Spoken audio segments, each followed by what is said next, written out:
Hello guys, this is Dark Fox Sage 2 and we are back with our new fanfic, which is What If Naruto Asked Anko for a Date Part 1. And if you enjoy this fanfic, then please press the like button and please subscribe to the channel. It motivates me to upload more fanfic like these for you all. Now let's start the fanfiction. Of waves, Zabuza's in Haku's grave site. A sad sigh was heard, originating from the slumped figure of a young boy. Naruto was usually an energetic, happy-go-lucky, blonde idiot, that is at least what most of the people who knew him thought. He sadly watched over the two fresh graves he had dug, and reminded himself of the bodies buried beneath. To protect someone precious, the thought lingered in his mind. As much as Zabuza denied it, Haku had been precious to him, and Haku had gladly given up his life to protect Zabuza. The words, surprisingly, made quite a lot of sense, and he had decided to accept them as his own. But there was one more thing from that battle that hit home. He wasn't strong enough. Plain and simple, if it wasn't for the fact that Haku didn't want to kill him, he would have died. Conclusion: the way he was doing things so far wasn't good enough, he needed to be better. Mopping around achieved nothing, he knew that much. He pulled a small amulet from his pocket, a gift given to him by Haku a few days ago, when they had met in the forest. Would he be strong enough to do what he did? His face turned serious, and he took a long, hard look at the graves, considering his options and making a decision. No more, he said in a voice that oozed determination as he drew a kunai and proceeded to cut his right palm, ignoring the sharp pain, his blood dripping on the grave. I will no longer be weak, and I will protect those who are precious to me, I swear to you, Haku. Thank you. I will honor what you have taught me, Demon of the Mist. Naruto silently stood for a minute, paying his respect to the pair that taught him perhaps the most important lesson so far. He walked behind the grave and pulled out the Kubikiri Haucho out of the ground. Much to his dismay, he finds the blade quite heavy, but Naruto still manages to hold it. Deciding that it would be impractical to simply haul it around, he pulls out a storage scroll from his backpack. He always carried one around, should it be needed, although so far, there was little use for it. Before sealing it in the scroll, he carefully examined the blade. The blade was actually longer than he was tall, with an elongated handle. The blade had a slight curve at the top along with a circular hole near the top and a semicircular near the guard. But what surprised him most was the number of different seals he found on the surface of the blade. He cussed at his own lack of knowledge and swore to look up things when he got home. A small amount of blood and a few quick hand seals later, and the sword was sealed. He quickly placed the scroll into his orange jacket and went back to the others. Tomorrow morning, Team 7 left Wave. A week later, Hokage's office. After Team 7 finished their report, omitting some details, Naruto and Kakashi stayed behind to give a full report. So, now that the others are gone, what happened at the bridge? Hiruzen Sarutobi asked curiously. Kakashi shrugged, and Naruto seemed nervous. It was, however, Naruto who explained. I used Kyuubi's chakra, he said shortly, startling Sarutobi. Quick worries about the fox being released if the seal failed flashed through the old man's eyes, but Naruto only chuckled. Don't worry, Gigi, the seal is still there, and the fox isn't coming out. Of all the weird things in the world, he offered to help me. In fact, he gave his word to do so. At these words, both of the men looked confused. Sighing, he started to explain. Flashback, Naruto's mindscape, during the battle at the bridge. Naruto found himself in a very familiar sewer. He was in the middle of a battle for Kami's sake. He didn't have time to lounge about speaking to giant demon foxes. Still, he knew that until he finished here, he couldn't go back. What do you want, no fox? He asked in a tired voice. The great demon fox looked at him through the bars of his cage. Much to his surprise, there was not the usual malevolence or rage, just an equally tired look aimed in his direction. Relax, child. I am too tired to fight you now, he started in a serious voice. I'm in a bit of a hurry, Kyubi. I really don't have the time to sit around. The great fox laughed for a moment at the fact that the child in front of him wasn't in the least intimidated by the greatest and most powerful demon in existence. The thought was entertaining. I know, and I like ya, kid. I'm willing to offer you a part of my power, if you're willing. Naruto stood silent for a moment. He might not have been a genius, but he knew foxes were known to be cunning, for the lack of a better term. What do you want in return? Clever boy. The fox near purred. I ask that you let me access your senses and that you talk to me. I might even help you with your training. Deal? Naruto said shortly. You trust a demon too much, boy, but you're a good judge of character. I give you my word that I will do all in my power to help you. Flashback end. After that, Kyubi leaked a decent amount of chakra through the seal and helped me out. I managed to defeat Haku, but he gave up his life to intercept Kakashi-sensei's Chidori. Sarutobi rubbed his temples at Naruto's story. It made sense, and all demons were bound by their word, so he'd let the matter rest for the time being. Okay. Dismissed. If anything else happens, inform me at once, alright? Both nodded, and Kakashi went to leave, but Naruto stayed. What else can I do for you, Naruto? He asked in a somewhat tired voice. After all, he had spent most of the day fighting the greatest enemy of any cage, paperwork. Ah, Naruto started, mildly uncertain. I was wondering if you could help me with something, old man. Sarutobi raised a curious eyebrow at his question, silently motioning the boy to continue. He was one of the few people in front of whom the boy didn't act like an idiot, and he knew full well that he felt uncomfortable about asking for help. I'm looking for someone to teach me how to use a sword, he stated. That shouldn't be much of a problem, so why are you asking me? The older man asked, with a small smile. Grinning, the boy pulled out his scroll and unsealed the blade. 'Cause I doubt most people would know how to wield this one. For a moment, the third Hokage's eyes widened as he recognized the blade in front of him. He quickly calmed down, and after a short thought on the subject, sadly shook his head. I am sorry, Naruto-kun, but there are no sword masters in Konoha who use Zanbeitu, although I might have a scroll or two on a style using them, he quickly explained to a widely grinning Naruto. Also, you wouldn't have something on seals. I finished that basic book you gave me before we left. You finished the basics on seals in a week. Hiruzen asked curiously. The boy was always full of surprises. Yeah, it was easy. Besides, the sword has some strange seals on it, and I can't recognize even one of them. Here, the old man mentally chuckled at his plan. He had been hoping that the boy would grow interested in seals, as they were something that ran in his family. He had prepared a special book for him on sealing for as soon as he completed the basics. Slowly getting up from his chair, he walked over to a nearby bookshelf and took out a small black book, gently flipping a few pages before handing it over to Naruto. I think you will find this book to be inspirational to say the least, he said with a wide smile. Naruto took the book. It was a simple black leather tome, with the words, Advanced Seal Theory, imprinted. He flipped the first few pages, and was promptly surprised.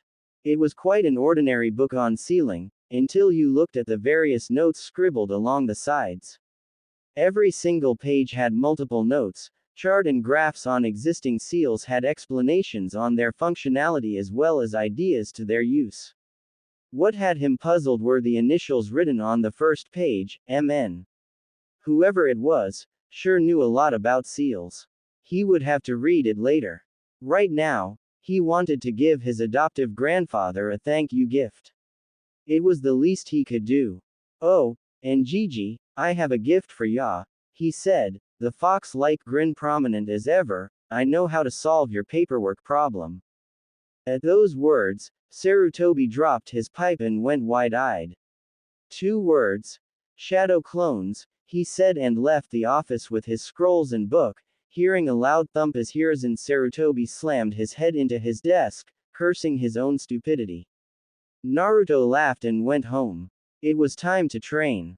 3 weeks later, 7 o'clock outskirts of Konoha. After the last mission, Team 7 was given a week off to recover and relax. Naruto decided to use his time to train outside the village. After informing Sarutobi, and placing a tracking seal on himself that only the old man could follow, he packed the necessities and went to train. But, training wasn't the only reason Naruto wanted to be out of the village.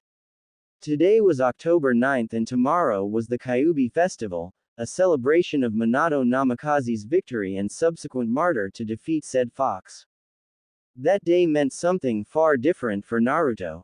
For the past 5 years, whenever this date came by, Naruto would leave the village to avoid the mob that would gather and try and kill him. Again, he smirked as he passed the gates. He was free for now, and even better, thanks to the book the old man gave him, he managed to place multiple protective seals that only reacted to his chakra, so no one else could enter the apartment. That would hopefully keep the interior safe from those that would break in. He left the gates peacefully after he showed his documents to Kotetsu and Izumo, the ever-present Chunin pair, usually stuck doing guard duty. Decent people they are, they never gave him trouble, and he appreciated it. As he walked towards his preferred training ground, a small clearing at 2 hours running from Konoha, he thought of the past 3 weeks. They pulled another C-rank mission and a few D ranks as well, providing him with enough money to buy a good supply of materials for seal making and sword maintenance. He hid his newfound training very carefully, although he told his sensei everything about it and asked him to keep silent. Kakashi had thankfully agreed once he heard that the Hokage was in on it and merely added one of his usual eye smiles. Sakura was clueless about his new skills, but Sasuke, he was certain that he managed to notice that he was acting a bit differently. Still, he needed more training, he was to master this rather interesting style he planned out with Kyuubi's help. After an hour's walk, he left from the road, and walked towards the small clearing where he camped every year. He found that he very much enjoyed the tranquility of the forest, for one there were no screaming people. He wondered what was it that he saw in Sakura. The woman was a pink banshee. He also considered that that might be the actual reason that Sasuke acted like the way he does to keep his fangirls shudder at bay. He'd have to talk with him about it, not that he'd likely say anything, but still. The familiar clearing came into sight, and Naruto cleared his mind of all thought. It was time to begin his training once more. He put down his backpack, and started unpacking. Carefully the few pieces of equipment he would need he prepared to start his week-long training regiment. A week's supply of food pills, along with a small box containing 10 chakra soldier pills. These, while expensive, were a failsafe for the unpleasant possibility of attack, or healing. He made mistakes with his jutsu at times, so he learned to be careful. Okay, time to start. He got up.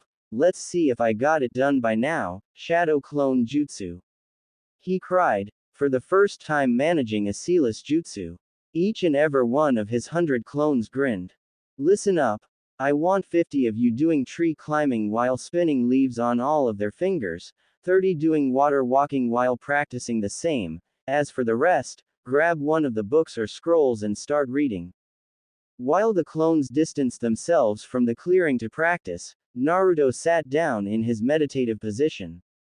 It was time to once more start sharpening his senses. Tying his hitai over his eyes, he started focusing. First on the strongest sensation, the sound of the nearby river as it coursed its way through the rocks and ground. He counted all the rocks he could hear, slowly but surely separating each sound from the other. Next came the sound of the leaves. He tried to separate the number of different species of trees nearby. Kyuubi's training was strange to say the least, but he had already seen the effects. Zabuza's silent killing technique was brutally efficient, but the style he was building would be even better. Focusing a small amount of his chakra to his ears, he felt his sense of hearing expand even further. Sharpened by training, and enhanced by chakra, he carefully let his mind process more information. The first time he tried this, he nearly lost consciousness from the input. It was a strange feeling, to say the least. He could actually separate sounds of individual leaves rustling in the wind. He could actually hear the wind howling around the trees. The sound was weak, but it was there. Leaving his sense of hearing in the background, he focused on each and every one of his senses except for sight. Unlike the other senses, sight took up much more of his concentration, and he wouldn't be ready for it in a long time. After this exercise was completed, he got up and summoned another clone, ordering him to grab a bunch of leaves, while he unsealed his sword from a seal on his arm. Its careful placement made sure he could retrieve the sword directly into his waiting hand with very little movement and a small amount of chakra and blood. Now came the hard part. Only two of his normal senses were needed, sight and scent. He let all other sensation leave his mind, as he slowly began reaching the outside world with his chakra. Within a limited, for now, range of 5 feet, he formed an invisible sphere that supplemented his normal chakra sensing abilities. That, combined with battle instincts improved by training with clones that were out for your blood, made sure that within those 5 feet around him he knew everything exactly for what it was. No genjutsu or deception worked. He even managed to see through chakra-filled constructs such as the hidden mist jutsu. Radiance was a style of combat he found to enjoy very much. It wasn't just kenjutsu, it was also brutally efficient as a supplement for taijutsu and infiltration. Over his several weeks of training, he had trained this sixth sense to the point that he had to consciously suppress it to stop using it, which he found out he'd have to, since the sense, when properly applied, could easily see through clothes. Start with one leaf, he whispered to the clone who stood outside his range, while keeping on hand on the sword now sheathed diagonally across his back. After a lot of training and a bit of chakra, he was finally able to draw the sword single-handedly, but it was still quite impossible to wield it so in combat. Focused perfectly, he heard the leaf begin to fall and discerned its location before it entered his range. As soon as the leaf touched the sphere, he drew the sword, while adding a second hand to the hilt and cutting the leaf in half. 2 leaves, he said in an emotionless voice that betrayed his concentration. Several kilometers east, sundown. This was not a good day, though one Anko Mitarashi as she limped through the forest. Incorrect information is deadly in her line of work, and her entire mission was almost a failure because of it. She gripped her Junin vest as she tried to retain a grip on her rapidly failing mind. Anko paid little attention to her near-shredded clothes or wounds. She was still a long way from Konoha, and unless she reached there she was dead. She was sent alone on an assassination mission, but that had been a trap, and she could bet her ass that someone from the damnable civilian council once more tried to get rid of her. Silently cursing her fate, she continued limping. Is this how it's gonna end? Fuck. I don't want to die yet, she cursed, doing anything she could to keep herself awake, but it wasn't helping. The last thing she saw as she fell was a barely visible figure rushing towards her as her world went black. Damn. For a while all she knew was darkness. Is this death?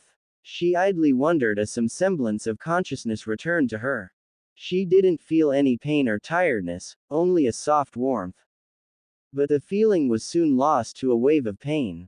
She was certainly alive. She groaned as she opened her eyes. She tried getting up, but failed miserably as she was too weak. Nearby, she spotted a boy, about 5 years younger than her. She noted the spiky blonde hair, kept up by his Hittite with a leaf symbol and pronounced whisker marks on his cheeks. Where did I see those before? His clothes were simple, black cargo pants with a lot of pockets over equally black steel-toed boot, and a red shirt. She quickly realized that she was covered with a long white-black trenchcoat, which most likely belonged to him. The boy was fast asleep. What drew her attention, however, were a number of tattoos on his arms, most likely covered by the trenchcoat's sleeves normally. After looking at him, she took a look at her surroundings. She was in a tent, her belongings carefully sorted and placed within reach, at least what could be salvaged. "You're awake," she heard the boy say without opening his eyes. She opened her mouth to say something but was instantly interrupted. "Don't try to speak yet and don't move. Your body is too tired to work normally. Go back to sleep, you're safe here, we'll talk tomorrow." While mildly annoyed by the boy's comment, she knew he was right, and went back to sleep. "What do you make of that seal on her shoulder Q?" Naruto asked curiously as he looked at his copy of said seal, referencing the array to everything he could think of. "Cursed seal, life category," Kyuubi answered quickly. "Damn, I'm not good with those yet, but I've identified a few of the components. A part of it is similar to mine. One is a chakra conversion seal, but it has some rather unique components. Another seems similar to those torture seals I read about in the book. Do you think I should ask her about it? I doubt it's a pleasant subject for her though. Try, but don't pressure her too much." Naruto stopped this conversation when he felt the woman before him moved. Although he didn't know her by name, she was a Konoha Junin, that much was certain from her uniform and symbol. From her equipment he could assume that she wasn't Anbu, and that she was very likely on an assassination mission. Having several vials of various poisons, along with precision weapons such as Sanban, left little room for speculation. Unlike many of his generation, after the events on that bridge, Naruto wasn't in the least naive when it came to concepts such as good and evil. He knew all too well that in the shinobi world everything was just a shade of gray. Therefore it would be foolish to judge another because of it. He was grateful that Kyuubi had pressured him into analyzing things whenever he had the chance. He now understood that it could grant him an edge over his enemies even outside of combat. He picked up a bowl of stew he was preparing and walked over to her, as she was just waking up. "Food?" he asked politely, offering her the metal bowl and spoon. "Thanks." She took the food and ate gladly, while Naruto joined her. They ate in silence, both parties spending their time studying the other. Naruto, of course, had to control himself and not devour food. Instead he ate rather normally, his normal manners, or lack thereof, currently absent. For some reason, Naruto felt a need to behave. So, Naruto tried to start as they both finished their meal. She seemed nervous. Thanks for saving my hide," she said, with her head down. Anko Mitarashi hated to be weak and to need rescue, but she was saved regardless. The least she could do was to try and be nice. "No need to thank me," he said with a small smile. "After all, we're both Leaf Ninja, right?" he added, sheepishly grinning while he put both his hands behind his head. At that time he didn't know why, but she looked at him strangely. "I'm Naruto Uzumaki," he said as he offered her a hand. "Anko Mitarashi," she answered, accepting his handshake. This small gesture seemed to break the tension between them. It seemed that at this moment, rank and position didn't mean anything as the pair sat with food and tea and chatted for several hours. A casual observer would notice a large number of clones training in the background. Naruto found that he enjoyed talking to Anko. She was somewhat rough around the edges, and could be downright scary if she wanted to, but he was sure that she was a good person. Now, there was just one thing more he wanted to ask her about. He knew it wasn't right, but his damnable curiosity for seals was getting to him. "Nay Anko-san, I was wondering about something," he said, his face turning serious.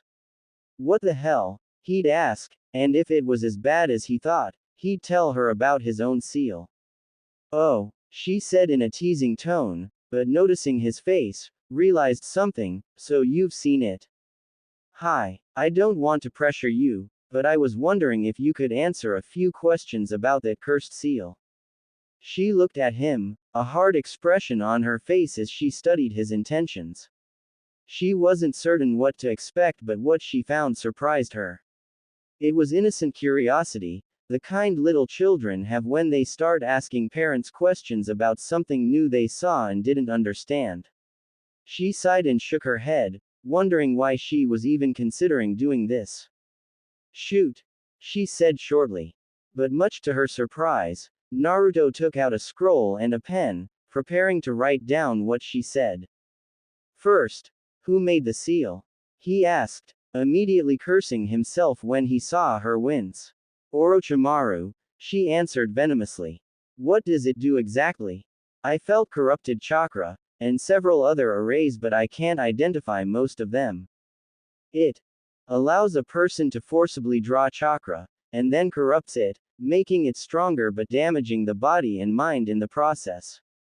It also allows Orochimaru to burn that chakra and directly damage the bearer. She explained, and Naruto scribbled furiously. He decided that he certainly didn't like Orochimaru. Well, I can tell you two things. Orochimaru is a genius and I hate his guts. He deadpanned, while Anko watched him, somewhat amused but mostly curious about him. She really didn't want to talk about it, but the way he followed her voice and wrote, she knew he was really interested in it. She didn't know why, but she couldn't see him place such a mark on someone. So, what did you figure out about the seal Gaki? She asked him, her curiosity still evident. Okay. Here goes, you're in for a small lecture. The seal is in reality a massive array consisting of several smaller arrays which each accomplish a function. First, there is a chakra converter coupled with an amplifier and a soul container. If I had to guess, it contains a small piece of snake shit's soul which is used to corrupt the chakra and keep the bearer in check. Second, there is that thing with the punishment, it's a somewhat complex torture seal, I haven't yet mastered those. We use those in interrogations, Anko added, trying to get into the lecture. She felt like the roles were reversed, that she was the little kid and not him, even though he was only about 5 years younger. Most likely one like that. The third array affects your mind, it's probably the part that corrupts the mind.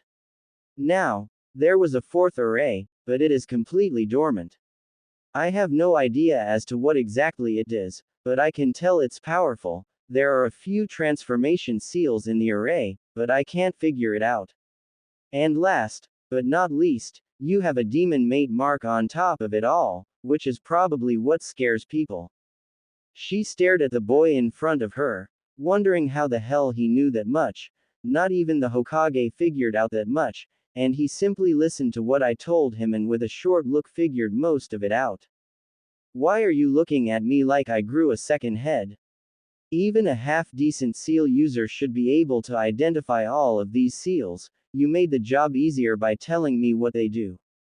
Removing it, however, is a different matter entirely. Anko shrugged sadly, I know. No one knows how to remove it, they say it's impossible. Naruto snorts at the comment, to remove. True. But it can be altered. Any seal can be altered. He tried to explain. Anko looked at him somewhat suspiciously. Look, the chakra amplifier is stuck there, but the part that contains his soul is removable, as is the torture seal, along with that fourth seal, as long as you don't activate it. As for the mating mark, that's a bit harder. For a moment, Naruto noticed that the woman before him had dropped her guard. For a moment he looked into her brown eyes and what he saw shocked him. Betrayal, pain, loneliness, sadness. It was like looking at a mirror. But the moment passed, and those eyes were gone. He smiled sadly. Want to know a secret? He asked, still smiling sadly. Anko, who had been silent for a while now, nodded. Naruto gave a real smile this time as he raised his red shirt, watch. He started focusing his chakra slightly on his torso, and to Anko's surprise, a large seal appeared over his belly. Anko watched in fascination, quickly remembering what it all meant. You're the container for Kyuubi, she said quietly. Naruto nodded. So, do you hate me now? He asked dejectedly. He was almost sure of what was to come, but what happened surprised him. She slapped his face. Idiot, she said softly, you saved my life. How the fuck can I hate you? For a second time stood still. Then he laughed, and she joined in. It was funny, but neither of them laughed because of it. There was something liberating about the fact that you weren't alone in the world. After Haku had died, Naruto didn't expect to meet someone like that again. It was not that he wished such a fate upon anyone, but it felt nice to share it with someone. After a few minutes of laughing, they both sat in a relaxed silence, each eyeing and studying the other. There was no more tension between them. It was nearly noon by the time they finished their conversation. Hey, I need to do some physical training. I'll take you back to the village later today, okay? Naruto kindly asked. He wasn't assuming anything, but apparently, Anko had other ideas. I'm not a damsel in distress, Naruto. I can take care of myself, she answered him while pouting. While she was a bit angry, Naruto couldn't help but laugh, which annoyed her even more. She didn't like being handled with care. His smile faded. It was somewhat worrying how similar they were. He tried his hardest to look stern and serious. Not until you are in a condition to safely get home. I'll send a message to the old man that you are safely recovering here with me and get you home by tonight. Fair. Of course, the stern look didn't really work, but the message was clear, and, while still pouting, she agreed. While Naruto returned to physical exercises, he left a clone to see to her needs. Anko decided to spend the time relaxing. A soldier pill and a blood pill, along with food and rest, were all she really needed to recover. She was glad, nonetheless, that her wounds were cleaned and bandaged. Not a bad job, she thought. She had taken a look at the clones that were training nearby. Chakra control, jutsu, reading, all that while Naruto was training his body. Why does he push himself so hard? She muttered under her breath. The clone reading next to her didn't hear her, thankfully. She was painfully aware that her own training regiment had nothing on this boy's. After a few seconds, the clone next to her closed his book and turned to her. You'll have to ask the boss that yourself, he said softly before poofing out of existence. Well, I did answer his questions, she thought gingerly as she began cleaning her fingernails. With a kunai, she spent the rest of the day watching the boy train, eating and resting. She didn't know why, but just watching him was relaxing. He had a drive she saw in very few people. She was a good judge of character, she had to be ever since her sensei betrayed her just to survive.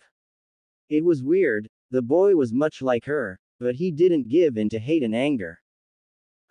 She became a sadistic bitch to keep people away. She had only a few friends, and she doubted he was in a much better situation, but there was one thing she was sure of. The boy in front of her was much stronger than her. Sighing in resignation, she made her decision. She drew out a small scroll to write down her report. Quickly finishing her action, she bit her thumb to draw blood for her next move, a summoning jutsu. A few quick hand seals later, a 3-feet-long snake appeared from the cloud of smoke. Its grayish-brown scales blended well with the earth and its slitted golden eyes stared into Anko's own. Yes, mistress, the small snake asked, its forked tongue flicking. Anko rolled up the scroll and offered it to the snake, who coiled around it. Sheraz, I need you to deliver this scroll to the Hokage. Hand it to no one but him, understood? If he has a reply, bring it over. Yes, and the snake vanished as it unsummoned itself. Well, that takes care of that. She could now calmly spend the rest of her day recovering and studying this blonde enigma that was before her. Naruto was currently busy trying to develop a new move with his oversized sword. He was painfully aware that simple swinging couldn't get the job done, but the collection of seals on the sword were amazing. It was truly a fascinating weapon, and if what he analyzed was correct, Zabuza had only scratched the surface of the weapon's power. The chakra reinforcement and sharpening seals kept the weapon in perfect shape without any need for maintenance, while allowing it to near effortlessly slice through armor and flesh. Most of the seals dealt with the use of chakra on one level or the other, but the most interesting ones were one that allowed a chakra shell to be formed around the weapon, and another, but this one was strange to say the least. Naruto knew how to identify most basic seals and even quite a few complex ones, but he was nowhere near seal master material. Identification was all nice, but if you couldn't break apart a seal or build it from scratch, it was near useless. The last array was a simple chakra channeling seal coupled with something he most certainly didn't know how to identify. He needed an expert on this. The move he was planning to pull focused on gathering a high amount of chakra to form a solid shell around the sword, and unleash it on impact, causing a localized explosion. He had thankfully figured out how to control the seal to release the chakra, so all that was left was to figure out how to do it without killing himself in the process. Anko curiously watched as Naruto took off his shirt and proceeded to draw his sword from its seal, much to her amazement. Everyone above Genin level read bingo books, and it was easy to recognize one of the swords of the 7 swordsmen of the mist. And what's worse, before her was a kid of 13 carrying it. "Hey Gaki, where did you get that sword?" she asked curiously. From its previous owner, Naruto deadpanned, which in turn caused Anko to sweat drop. "Actually Anko, could you help me out a little bit?" She raised an eyebrow, waiting for him to continue. "I need you to throw kunai and shuriken at me," he explained in a serious voice as he dragged his headband over his eyes. For a moment, Anko questioned his sanity, but she didn't have any fun for quite a while. "Sure," she said in a sickeningly sweet voice, "any rules?" Naruto swallowed hard, wondering whether this was such a good idea after all. "One at a time with 3-second intervals, from when I say now till I say stop," he quickly explained, turning towards her chakra signature with a ready blade. "Use my supplies if you're low on them." Anko chuckled. Naruto on the other hand was now positively worried, and hoped that she wouldn't kill him. Still, he expected her to at least try, or this entire training had no purpose. "Now," he yelled, and for a second nothing happened. But then, he quickly felt a kunai enter the field of radiance around him, aimed at his head. A rapid move from his sword deflected it. 2 seconds later, a shuriken followed behind it, this one aimed at his throat. This kept going for a few more minutes until Anko had exhausted his supplies. Anko was curious as to how the boy managed to block every projectile she threw at him, since he was blindfolded. He didn't look like a Hyuga, so Byakugan was out of the question. So far she had squat on his skill. They gathered the shuriken and kunai. 2 at the same time now, with a second break. "Okay?" he asked her. Anko winced at his determined voice. He could easily get killed like this, and he was tired from the last run. Even thought his eyes were still covered, he seemed to see perfectly. "Don't worry, I'm playing it seriously this time. And I'll be moving this time. Can you do it?" "Sure, but it's your funeral Gaki," she answered in a mildly worried tone. The kid was fun, it would be a shame if he died, but still he did ask for it. Oh well. Naruto took a long breath to calm himself. Now was the time to test his growth so far. Now, instantly, 2 kunai flew at him. With minimal movement, he positioned the sword to block the 2 projectiles, which were quickly followed by 2 speeding kunai. Anko wasn't playing around. He smirked, and moved slightly to his left, raising his sword to block the shuriken. He barely had enough time to do so when another pair of kunai followed them, one aiming for his head and another at his leg. He silently cursed, knowing that he wouldn't be able to block both, so he sidestepped the kunai aimed at his leg and blocked the one going for his head. This went on for no more than a few minutes, but Naruto was exhausted by it. It was harder than he expected it to be, but he was also much better than he hoped. He raised his hitai back to his forehead and gave Anko a genuine smile. Anko, on the other hand, was watching him with a mixture of awe, wonder and surprise. Damn Gaki, you're good, he almost reverently whispered. Thanks for helping me, Anko-san. If there's anything you need, he trailed off there. Tell me how you did that thing with the blocking. Naruto smirked. If you promise not to tell anyone except for the old man, he replied quickly. Anko grinned and nodded. All right, now listen carefully, he quietly said, and Anko nodded conspiratorially. I use my chakra to project a thin field around me. It works as a sixth sense when combined with my well-trained chakra tracing skills and enhanced hearing. Anko's eyes widened from hearing it. It was remarkably simple, but freaking brilliant. Now, don't go around spreading that. It's only a part of the skill itself and I need an edge over my enemies, that thing won't go down in my record. And it's incomplete anyway, he added the last part sadly. Incomplete? She asked him, once more surprised. Yeah, I can't use my eyes. He explained sadly, my mind is trained enough yet. That makes sense, she thought. Use 6 chakra enhanced senses and you have almost no blind spots. Her train of thought on Naruto's techniques was rudely interrupted. We should get going, he said quietly, drawing her attention. Yeah, she answered, a slightly forlorn look in her eyes. Naruto quickly packed up his belongings and began escorting Anko back to Konoha. He hadn't planned to return yet, but still, he needed to ask Kakashi and Sarutobi something anyway. Along their journey back, Naruto had taken every precaution to hide his training equipment and skills.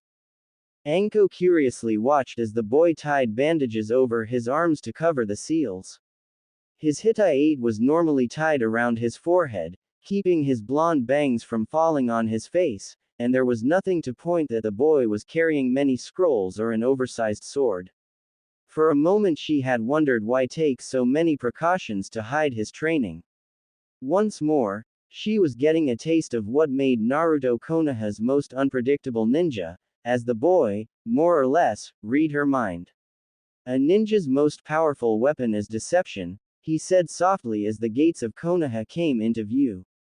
Anko instantly recognized the meaning behind his words. If his enemies don't know what he's capable of, they will at best underestimate him. She was beginning to appreciate the kid, quite contrary to what she had heard, he was quite clever. They both entered the city with a short show of documentation, the guards unwilling to make a fuss. This is where we part ways, Anko-san, although I certainly wouldn't mind seeing you again, he said kindly, earning a quick nod from Anko. Sure Gaki, look me up, I'll usually be at the Dango place or at Training Ground 44. See ya, she waved at him while she bounced off across the rooftops. Naruto smiled and waved back as he did the same, heading towards his own apartment.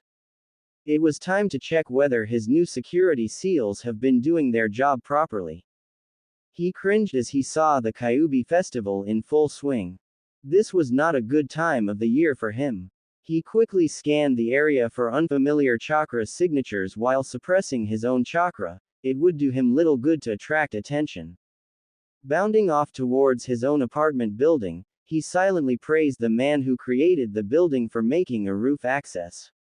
He quickly moved to the doors of his home, his formerly small smile now developed into a full grin as he noticed that all of the seals were still in place. Channeling just a small amount of chakra into the seal locks, he slipped inside. He was shocked when he recognized another chakra signature inside. 2030, Dango Place, Konoha. Of all the places popular amongst the shinobi populace of Konoha, there were 2 that held a place in their hearts. First was the nameless shinobi bar, carefully concealed within the city's depths, where one could only find seasoned veterans from the Third Great Shinobi War, along with veteran Junin and Anbu operatives. The second, however, was far more interesting to the more common populace and was simply known as the Dango Place.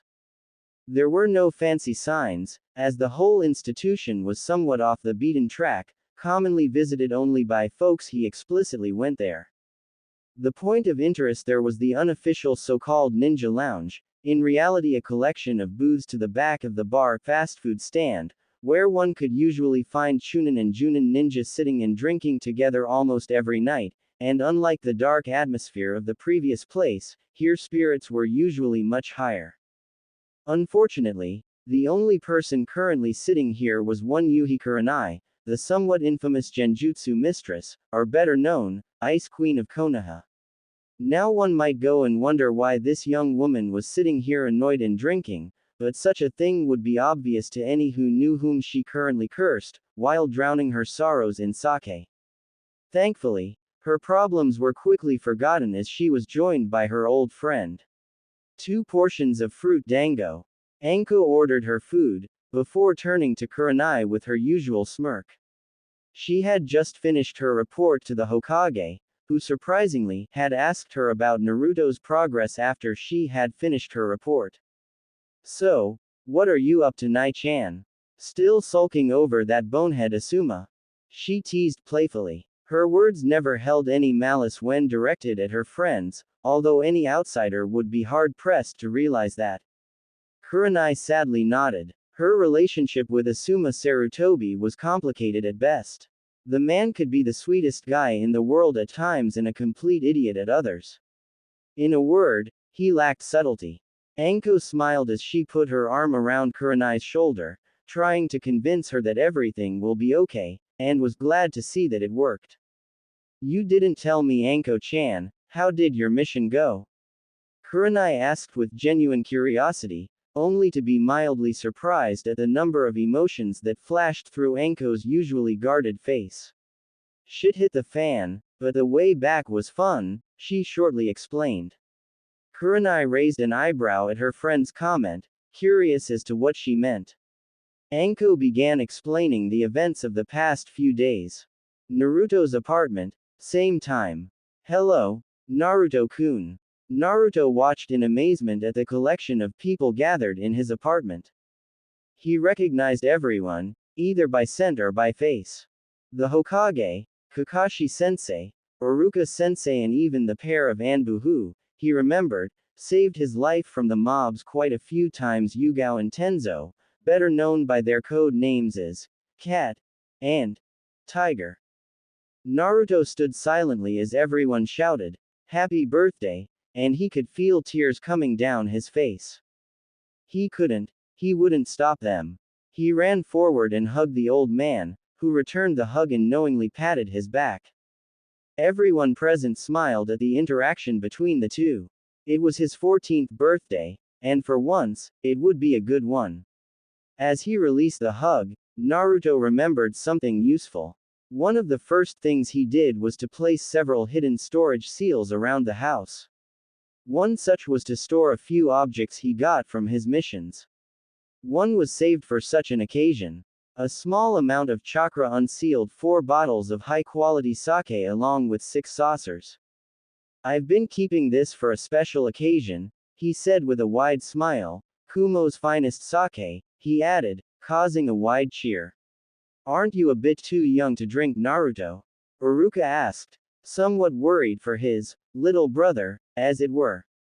Naruto scowled for a moment, then simply shrugged. Meh, old enough to kill, old enough to drink, he quickly explained, causing a chuckle from everyone present as he passed the saucers and poured the finely chilled sake. The whole group gladly accepted, and as always in such occasions, people began to talk. This chatting lasted for the better part of an hour, as stories from old missions were retold, new ideas shared, and a liberal amount sake was drunk. Most were somewhat surprised to notice that Naruto, who should by all accounts be a lightweight, didn't even get tipsy, but quickly wrote it of 2 damnable demon foxes, to which Naruto, and by proxy, Kyuubi, chuckled. While Naruto would have liked for all of them to stay a while longer, each and every one of them had duties to attend to, so after an hour, it was time to part ways, but not until Naruto received his presents. Iruka, kind and practical as ever, had bought him a new calligraphy set for his seal works, with high-quality chakra ink. Kakashi's gift was a scroll containing a single jutsu of every element, along with a chakra paper to figure out his affinities. Yugao had bought him a set of chakra weights, for which he was very thankful, since he needed new weights badly. Tenzo, aware of his forays into herbalism and medicine, had gathered seeds of several rare medical plants along with a scroll on medical ninjutsu. And finally, Sarutobi had bought him a new coat. Naruto quickly unwrapped the clothing and put it on instead of his usual coat. The long red coat easily reached his ankles, decorated only by black flames along the bottom rim, with somewhat oversized, flowing sleeves which didn't inhibit his movements in the least. What he also noticed and that made him chuckle were several reinforcement and mending seals along the inner back, making sure that it would easily be maintained, along with storage seals on the insides of the sleeves. He liked it. He liked it very much. And to be honest, it looked good on him. After he had said goodbye to the people he knew he could call friends, he took off his coat and carefully laid it on his bed. He quickly summoned 2 clones while he took the chakra paper, ordering the 2 to start reading the scrolls while he found out just what he was capable of. Carefully reading the instructions that went along with the paper, he channeled a good amount of chakra and watched as the paper split itself into 4 pieces.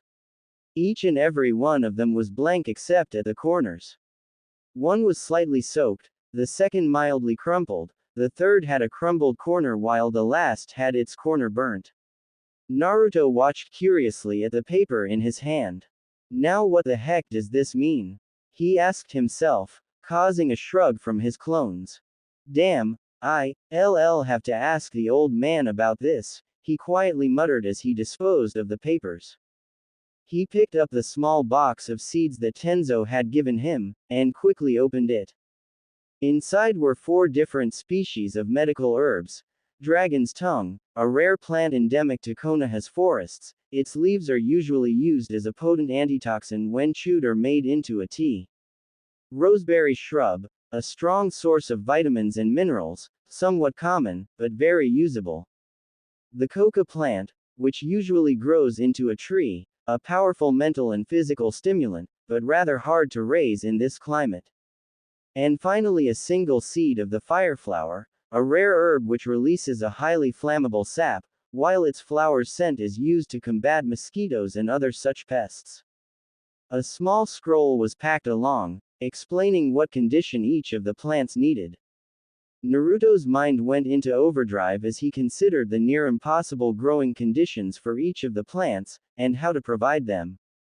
Of course, the answer once more came from the arts of sealing. A simple barrier seal could be used to maintain certain conditions within a limited area, such as 1 or more pots.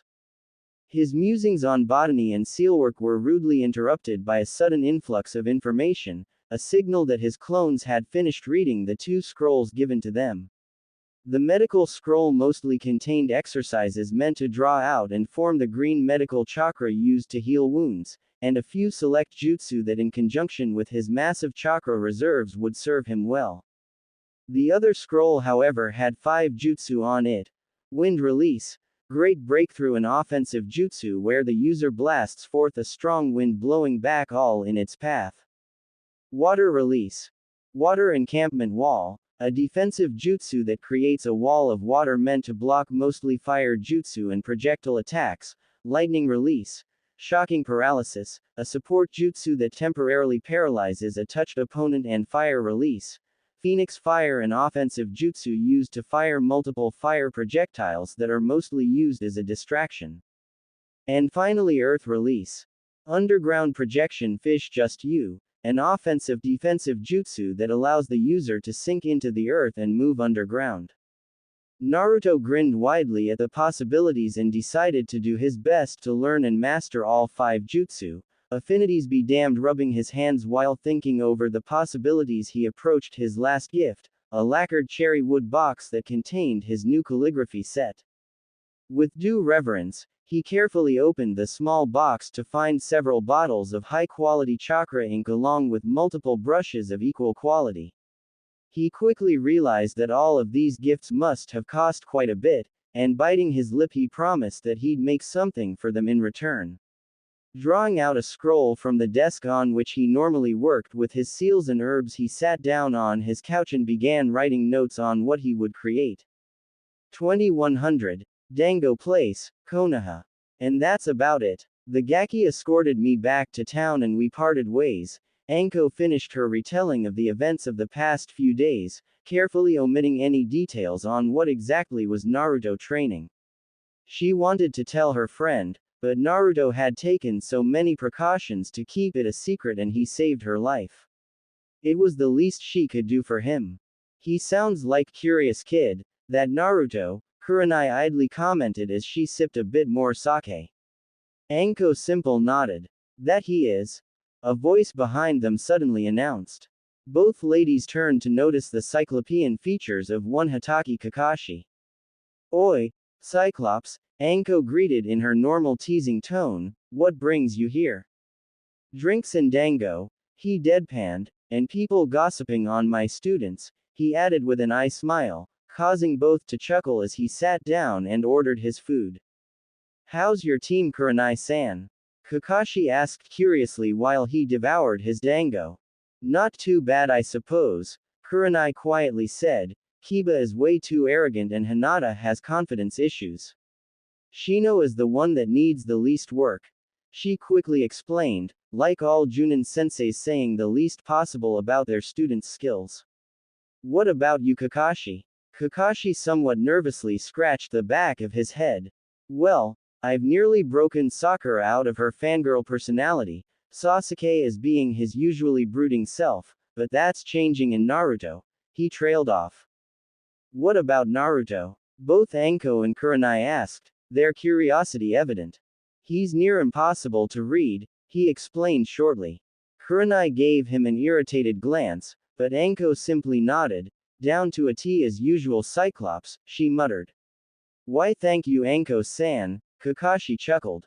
Suddenly Kakashi froze in place. For the moment Anko and Kurenai simply stared at him, but as they turned a familiar figure entered the bar. Tall, lean and dressed in green spandex, the imposing figure of Maida Guy, Konoha's green beast caused fear among his comrades for reasons not entirely connected to his taijutsu skills. In an instant, the three Junin vanished from the bar, leaving only a small amount of money to pay for their bill. Guy stood silently, his brows furrowed in concentration. I was certain I had seen my youthful rival here. He muttered as he started running the second part of his 1,000 laps around the village. A week later, 6 o'clock Hokage's office.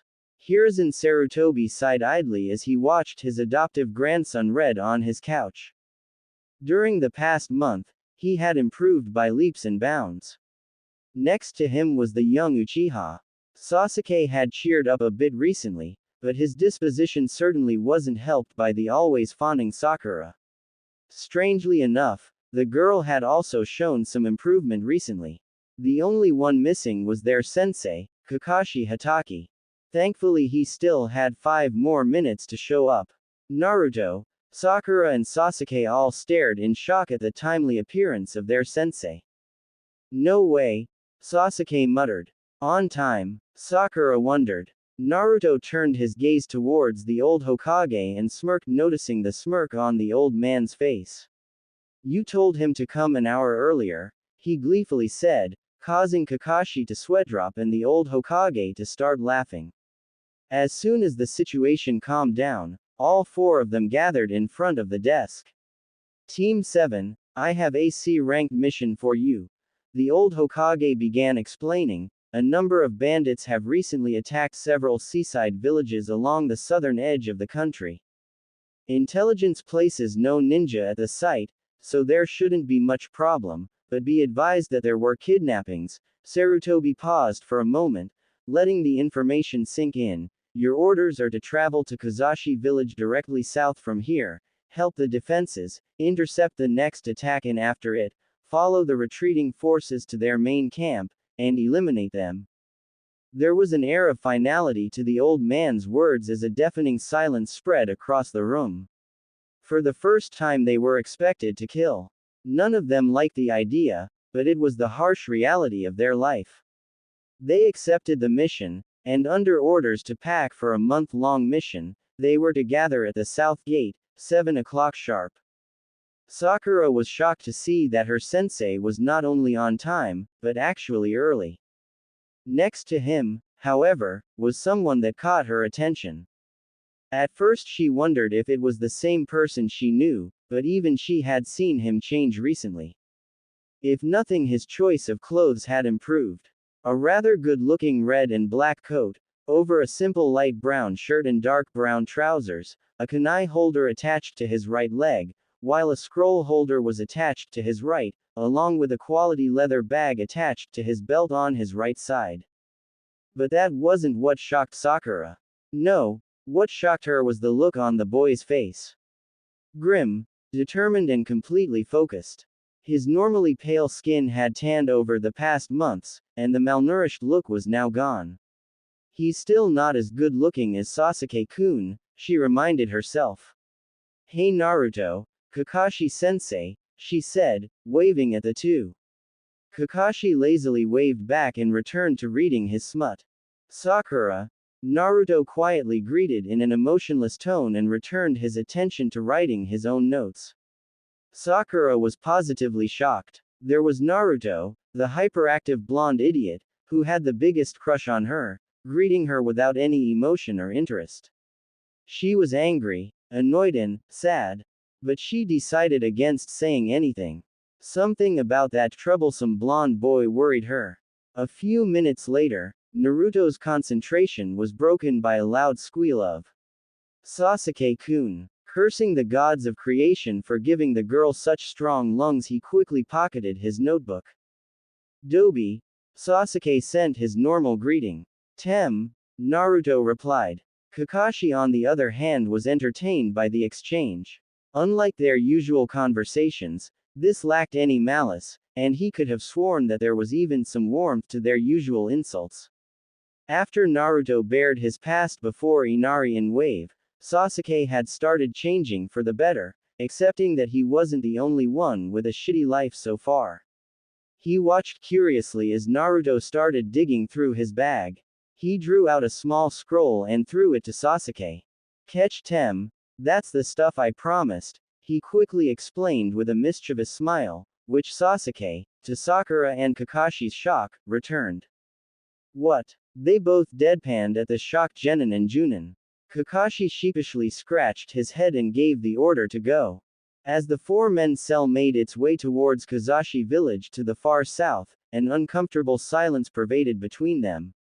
Naruto had set his mind to autopilot as his senses expanded around him. He focused on his notes regarding the cursed seal on Anko. He was still royally pissed at the infernal construction as he couldn't figure out how to break the torture seal without breaking the chakra amplifier and killing Anko in the process. As much as he hated to admit it, Orochimaru was a genius. Freaking snake bastard, he muttered, while his three companions gave him strange looks, wondering what the hell he was thinking about. The journey southward was uneventful, and the cold sea air was felt within hours as they passed the wooded lowlands that led to coast. Naruto watched and enjoyed the landscape that stretched before him. The sparse woods made sure that he didn't have too many landing options to his normal tree running, but he could still enjoy the vibrant colors of the land around him. The clear blue and white of the skies above him, the cold bluish tone of the mountain rocks in the distance, the green, red and yellow of the forest around him, and finally the deep blue of the distant ocean. His features relaxed at the sights that were before him. He rarely had the time to enjoy such pleasures. He hardly noticed that the others were chatting and giving him somewhat concerned looks. Well, his behavior was strange, he had to admit that much. He felt better than he did in years now that he had taken his life seriously, and it showed. Now that his mask was off, his features seemed more like a veteran ninja than a fresh genin. His musings were interrupted by the magnificent sight of the open sea basked in the sun's late-day golden light. Naruto made a genuine smile as he observed the light dance on the sea's surface, and his companions, following where his eyes went, soon joined him. It's so beautiful, Sakura whispered. Naruto simply shook his head. She only now realizes, he idly thought. In the distance, he could see the village they were supposed to protect. Sensei, Naruto yelled, pointing at the village. Hi, Kakashi quickly replied as the team ran along the coastline. Prepare henges, we shouldn't attract attention until we reach our client. Kakashi quickly added, quickly noting that Naruto wasn't using hand seals to perform the henge. The four quickly transformed into nondescript travelers as they slowed down to continue their journey on foot. Kazashi village was actually a rather interesting place. While not overly large, it had several key features, which was probably why the bandits attacked. First, the village was walled off, surrounding a small cove that was used as a natural harbor and storm shelter. Second, it was the residence of a number of fishermen and pearl divers, which ensured a stable income to the populace, and third, a number of trade routes with the nearby tea country went straight through there. The team showed their forged travel documents to the gate guards, and easily passed without attracting any attention. Sasuke and Sakura were still wondering how was the blonde enigma that was traveling with them able to stay completely silent. Naruto was taking his time studying the town. The walls, while well designed, still had their weaknesses. The city had 3 gates, each facing north, east and west, while to the south was the open sea. The large number of merchants, a few taverns, an inn and a few shops made sure that there was a lot of traffic in and out of town. A quick check showed him that his sensei was doing the same thing as him. After taking a look at the general architecture, Naruto moved his sights to the people around him. He was surprised to notice that there weren't as many civilians in the streets as there were guards patrolling. The tension and fear were obvious. You awake? Naruto focused his thoughts to his tenant, probing to see if the ancient fox was sleeping. Yawn. I'm awake. A quick response was heard. What do you make of the situation here? He quickly asked. While Naruto had some sense of pride, he certainly wasn't above asking someone with far more experience for their opinion. Besides, he already drew all the conclusions he could. Nothing much over what you already figure out, Q commented, but have you noticed that some of the houses are empty? Empty? What the hell? Naruto internally argued. There were a few options going from there. One was that a part of the population had evacuated, and the other was that they were either dead or kidnapped. Sensei? He asked in worried tone. So you've noticed it too? The silver-haired Junin replied. Naruto quickly nodded. Why do I get the feeling that we get all the C-turned-A missions? Naruto mumbled in a voice laden with sarcasm. Kakashi and Sasuke chuckled, while Sakura was simply annoyed. Your bad luck, Dobi, Sasuke smugly joked, at which Naruto only broke a grin. The other members of the Ream watched with interest the new relations between the two team members, before Kakashi interrupted the playful banter. We split up here. Sakura, go to the inn and get us 2 rooms, one by the other. Hi, Sensei, Sakura quickly replied. Naruto, henge and check the docks and gates for any suspicious characters. It's just recon, don't attack anyone. I get the feeling we won't be sleeping much tonight. And Sasuke, you go and talk to the commander of the guard, find out whatever you can from the man. Hi, both boys quickly replied. We meet at the inn in 3 hours. Now go. And with that the group scattered. 1 o'clock, a room at the local inn. Kakashi, for once, wasn't busy reading his favorite pastime book, better known as Ika Ika Paradise. Right now, he was evaluating the skills his team had shown during the mission so far. He was pleasantly surprised at the lack of usual conflict between the 3, and the level of efficiency at which they handled their assigned tasks. He was reasonably pissed off, but it could be worse. The mayor knew very little about the attackers except that they usually attacked and kidnapped people during the night. Thankfully, the commander of the guard was more forthcoming as he provided useful information on the general numbers and state of equipment of the bandits. But what seriously worried him was the report given by Sakura and Naruto. Sakura had overheard conversations from the room next door about the attacks, and from what she heard there could be people inside working with the bandits and that was why they could work so easily. Naruto located several shady characters in the docks and near the east gate, so he left hanged shadow clones to guard the areas, along with two more, one at each gate. But the key detail was the fact that he had seen some of them enter the basements of several buildings. He wrote a quick report and sent it to the Hokage via one of his nindogs. He smiled watching his team asleep. Should something happen, Naruto snapped awake, violently jerking himself from his bed and startling Kakashi in the process. "They're here," was all he said as both of them rushed outside, quickly joined by Sakura and Sasuke. "Where are they?" Kakashi quickly asked as all of them rushed along the rooftops. "North Gate. There's about 70 of them, all thugs and bandits, but they managed to break through the gate." Naruto quickly explained. "Shit," Sasuke muttered. "Did you put the gloves on?" Naruto quickly asked. "Now's not the time to mess around." "Yeah, they're on," Sasuke quickly replied. "Cut the chatter." Kakashi tossed each and every one of them a small ear-mounted communicator. "They are all set to a single frequency. Report in every 2 minutes."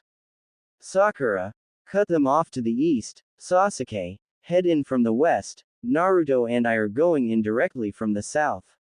"Move out." With Sakura. Sakura was positively nervous at the turn of events, but the sheer adrenaline rush of the situation kept her going.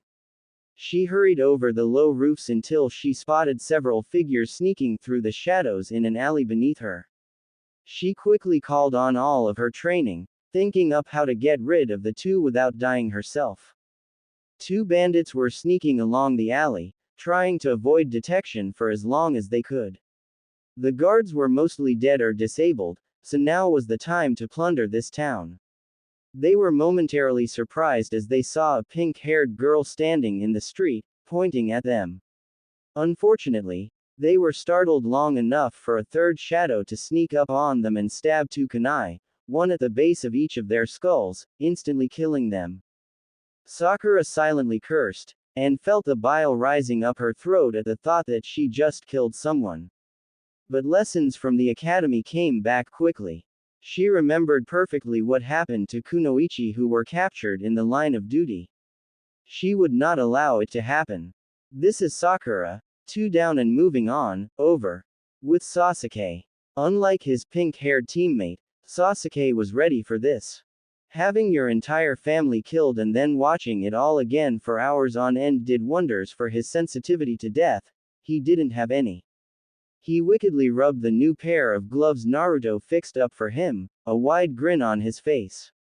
Once he put his old opinions aside, he found Naruto to be a good guy, and a good friend, the likes of which he was unsure if he deserved. Uchiha arrogance be damned. He noticed a small group of 5 men, one of them carrying a tied-up woman on his shoulder. Time to test these nasty new gloves. He drew closer. His new, full black suit allowing him to meld into the shadows far easier than his old clothes. Channeling a small bit of chakra into his glove, a single shuriken popped out, near silently crackling as it gave away a soft bluish glow. "Let's see how they like these." He quickly popped a kunai from his right glove, similarly charged, and threw both. Sasuke prided himself on his accuracy, and always liked a challenge, but these men didn't even seem to expect an attack. He quickly moved to another position, noting while moving that 2 of the men were dead. "Remember to conserve your chakra. Unless you're fighting tougher opponents, keep to weapons rather than jutsu." He perfectly remembered what Kakashi-sensei repeated several times. The remaining 3 men were now panicked. All of them drew their weapons, 2 of them had swords, and 1 had a large axe, but it seemed that except for one of them they weren't too good at using them. With a sickeningly sweet smile he popped another 2 kunai, this time avoiding to charge them, and after waiting for a few seconds to get a blind spot, he threw them. Thump, thump. 2 corpses hit the ground. The last thug, carrying the tied-up woman now fully panicked, and dropped her, trying to run for his life. Sasuke quickly jumped down, checking on the woman before he sent a final kunai, that hit the retreating bandit. "This is Sasuke, 5 down, moving on, over." with Naruto and Kakashi. Forsaking all stealth to draw out as many bandits as possible, Naruto and Kakashi found themselves surrounded by at least 30 bandits, back to back, standing atop corpses, with a kunai in hand each. They were planning their next move. Kakashi-sensei, I have a plan, but I'll need you to trust me and stand perfectly still. Naruto said, panting while stabbing a ninja. 10. What are you going to do? Kakashi asked, parrying a blow, and sliding the edge of the kunai into another bandit's throat. 15. Go blind on them, he quickly said, and Kakashi picked up what he meant, both stabbing another bandit dumb enough to get within reach, 11 feet 16 inches. Do it, I'll get you some cover. Naruto quickly threw his kunai into the face of one of his opponents, instantly killing him, all the while quickly flashing through a few quick hand seals. 12. Ninja Art. Hidden Mist Jutsu, he whispered, just loud enough for Kakashi to hear it. The bandits panicked as suddenly a thick mist surrounded them, cutting off all vision. Kakashi made a grim face as he drew a second kunai and closed his eyes. The screams should start right about.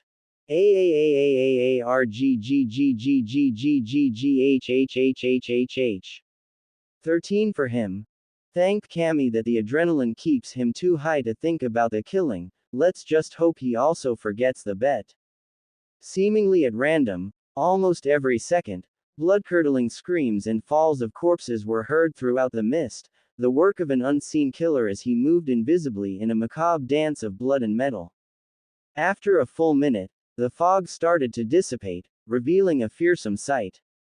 Like a horrifying god of war from tales of old, Naruto Uzumaki stood, leaning on the Kubikiri Haucho, an eerie bluish-white light glowing around it, atop a pile of corpses. His red coat was flying in the wind, undamaged by the action while he was panting. Kakashi watched in shock that the former dead last of the academy had done this, without as much as a scratch on him. Bastards. Naruto here, all down, area clear, over. Naruto quickly shed the chakra shell, leaving a perfectly clean sword, and sat down to rest, raising his hitai from his eyes. He loudly sighed at his approaching sensei. There's 5 of them alive, but paralyzed. I made sure to leave a few for interrogation, he quietly explained. He was feeling ill from the slaughter that he knew he had committed. 60 people dead by his hand. Kakashi-sensei, he stuttered, I just be butchered 60 people. I'm a monster, he nearly cried. The adrenaline in his body was gone. It was one thing to fight back against an enemy, but this was slaughter. He shivered as Kakashi sat down next to him, putting a hand over his shoulder. This is a dilemma that all shinobi face, he started in the kindest, most comforting tone he could gather. We ask ourselves whether the killing we do was right, should we have taken a life? Know this, there is very little black or white in our world. You are not a monster, you killed bandits who were preying on the local populace, you didn't just kill, you protected. You didn't kill indiscriminately, for pleasure. You drew no pleasure from the fact that you killed. Does it ever get any easier? Naruto asked in a somewhat calmer, but still rather shaky voice. Yes and no. You learn to steel yourself. You are worried about what you felt when you killed these men. Don't. You're human. For the day you stop feeling anything for the people you kill, you will stop being human and become a true monster. Naruto visibly calmed at his words, considering this piece of wisdom, and accepting as is the truth. Kakashi smiled at his student. He was growing well. Apart from the first man, all others were clean kills, with minimal pain. They quickly located the few living bandits that were paralyzed by Naruto's liberal application of lightning jutsu. So, you figured out one of the jutsu I gave you in a week? Kakashi asked, his voice a mixture of pride and curiosity. Naruto smirked. I learned all 5 and mastered all of them except for the fire one. Mastered? Kakashi asked, now surprised. I can even do the shocking paralysis without any hand seals or words. So that's how you knocked them out. Sighing tiredly, They both ate a food pill while waiting for Sasuke and Sakura to join them. The sun's morning rays unveiled a somber scene seen outside the northern gate of Kazashi village. The corpses of over 100 bandits that attacked last night were piled up and burned, the populace thanking Kami for the wind coming from the sea, carrying the stench away. Sakura and Sasuke were pale and worried, but Naruto was even worse. He still wasn't completely over the fact that he killed so many people last night. Although the fact that he won the bet against Kakashi helped raise his morale a bit. Kakashi on the other hand felt tired. He decided to sacrifice his time of sleep to let his team recover, while he interrogated the few prisoners they gathered about the location and numbers of the bandit base. Hearing that there were over 300 bandits left, Kakashi immediately sent for backup, and thankfully they would be arriving within a couple of hours. It would be Kurenai's team, as they are the best trackers of all the rookie teams in Konoha. Kakashi tiredly watched his team as they sat down in a local tavern to get some breakfast. They were all exhausted, even the normally energetic Naruto was tired. Besides, the fact that all of them made their first kill, no kills last night didn't really help their mood, but they took it better than expected. He smiled. His team had come far from what they were at the academy. He nearly laughed when he thought of the Chunin exams. If someone asked him 2 months ago if he would let them compete, he would have said no outright. Now, he'd settle for a malicious laugh as he signed them in, and he would most likely do just that. This little train of thought had raised his spirits considerably, while his team mumbled something about crazy teachers at his mildly disturbing smile. The mood had finally improved, and while tired, they soon started talking. All of them. Sakura had stopped fawning over Sasuke and spoke with Naruto normally. Sasuke and Naruto were still insulting each other as usual, but where once was malice, now there was mirth. He had gladly joined in the conversation, and they were all talking like old friends. For the first time in years, Hitaki Kakashi remembered what it felt like to have a family. And this was damn close. They went back to the inn to get some rest before their reinforcements arrived. Soon enough, Sasuke and Sakura were dozing off, and Kakashi had fallen asleep while Naruto stayed awake to keep watch, and, as usual, go through his notes on seals and fix up his coat. He silently thanked the old man for the reparation seal, otherwise he'd be left with a destroyed coat. As hours passed, Naruto was increasingly bored. His unnatural stamina had its advantages, and with just a few hours of relaxation he was almost back to normal. Thankfully, before his musings on pranks went too far, he felt 4 stronger chakra signatures approaching his door. His sharpened senses easily identified the smell of one Kiba Inuzuka and his dog Akamaru, along with the bug-like countenance of Shino Aburame. Teammate. Kakashi-sensei, wake up, he quickly prodded the silver-haired Junin, the cavalry is here. Kakashi jerked up from his light sleep, turning to sit normally, and watching his crazy student with a smile, getting a good idea what he planned to do from his mischievous smile. On the other side of the door a certain raven-haired Junin, followed by her team was about to knock on the door when she heard a voice. Enter. The door's unlocked. Inside, Kakashi laughed as he was pretty certain that Kurenai on the other side was just about to knock, and laughed even more when he saw her surprised face, quickly waking up Sasuke and Sakura. Hello Kurenai-san, Kiba, Hinata, Shino, Naruto jokingly saluted, trying hard to control his laughter as he didn't lift his head from the notebook he was reading. Kakashi replied with a light wave as he stopped his laughter. Hello to you too Naruto. Anko sends her regards, Kurenai teasingly replied, hoping to see at least a blush on the boy's face, but was quickly disappointed.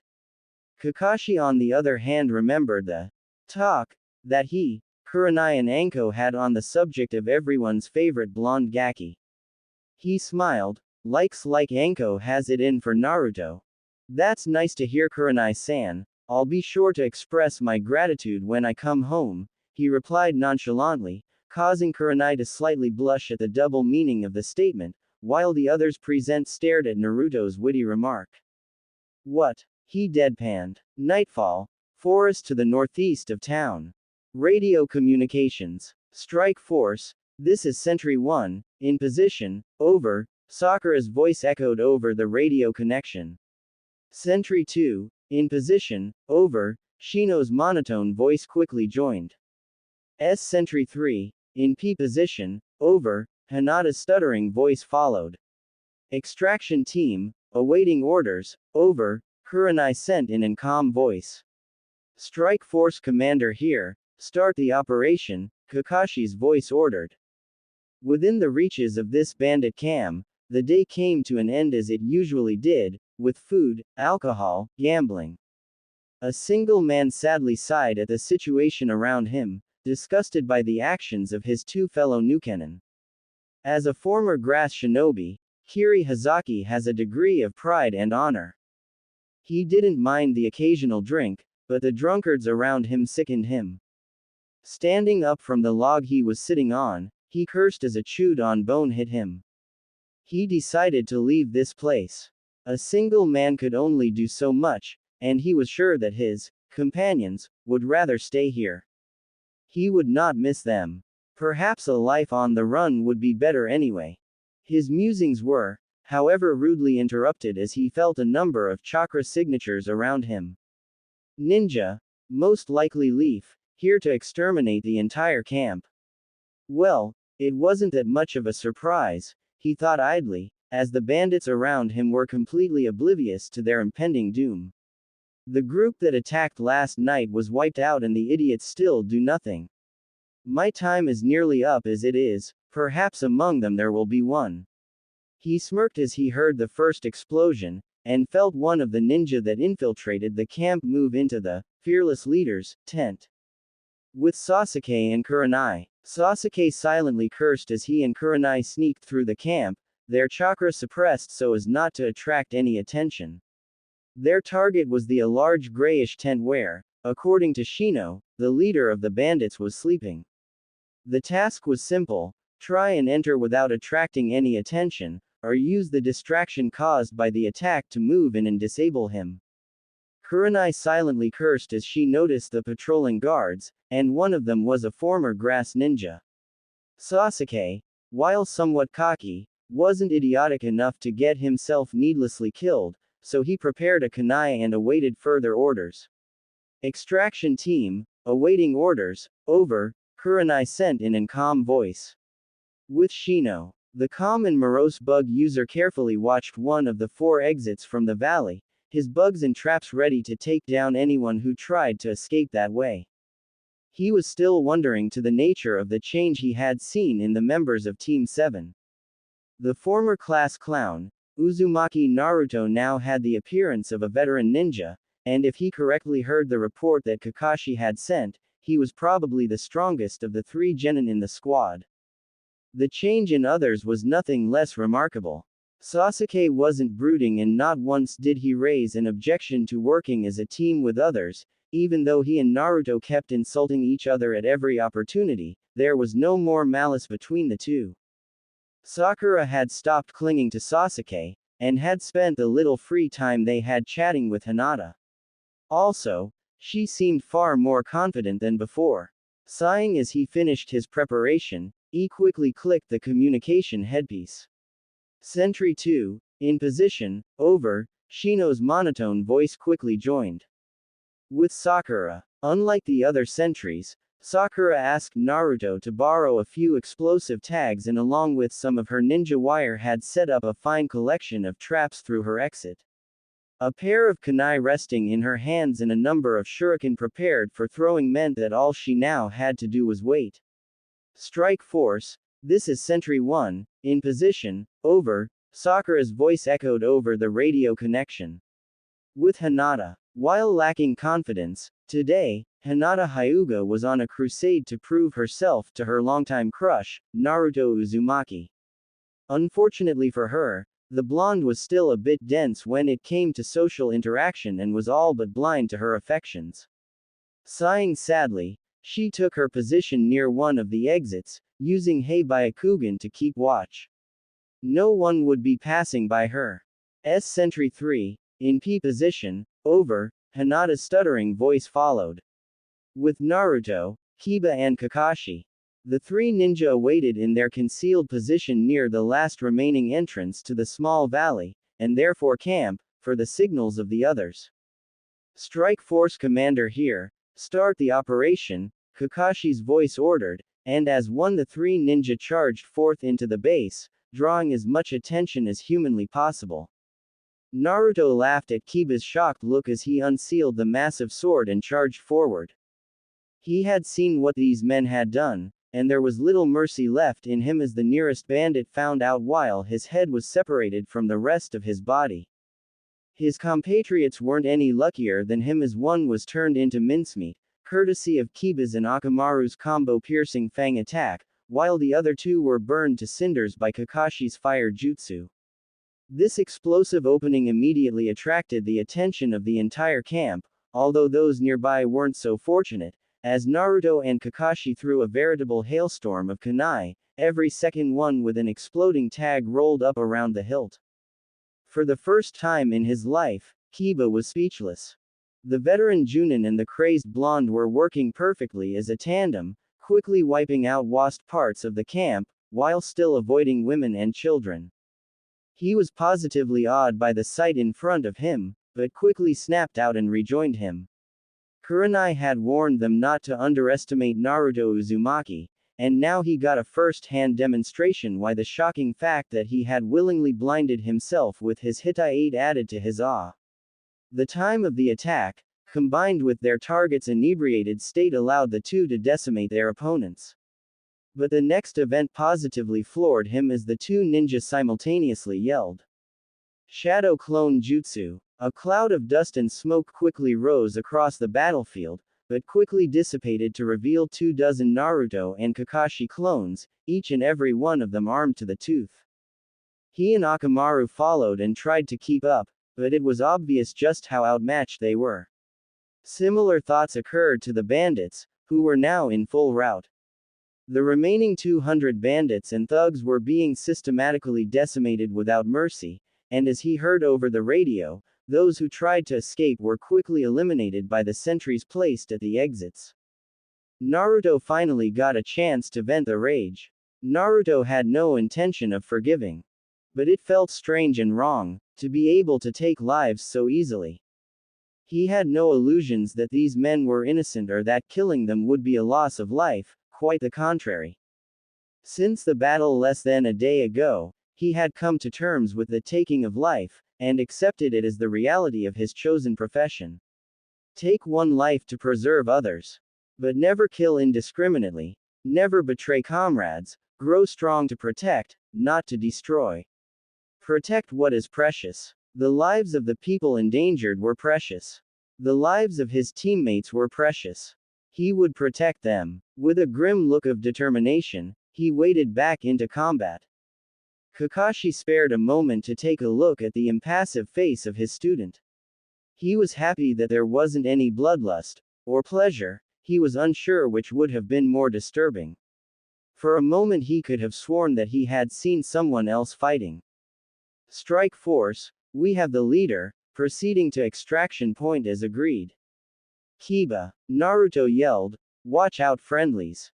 Kiba, who had by that time gotten closer to the duo, quickly nodded and continued, and no more than a minute later, two shadows flashed by them, signaling that they were free to continue clearing the area. Kiri Hazaki watched the proceedings with great interest. He felt no sadness for his two, now former companions who died rather stupidly, as he hid waiting for the battle to be over. The blonde boy and his sensei were the strongest of all present.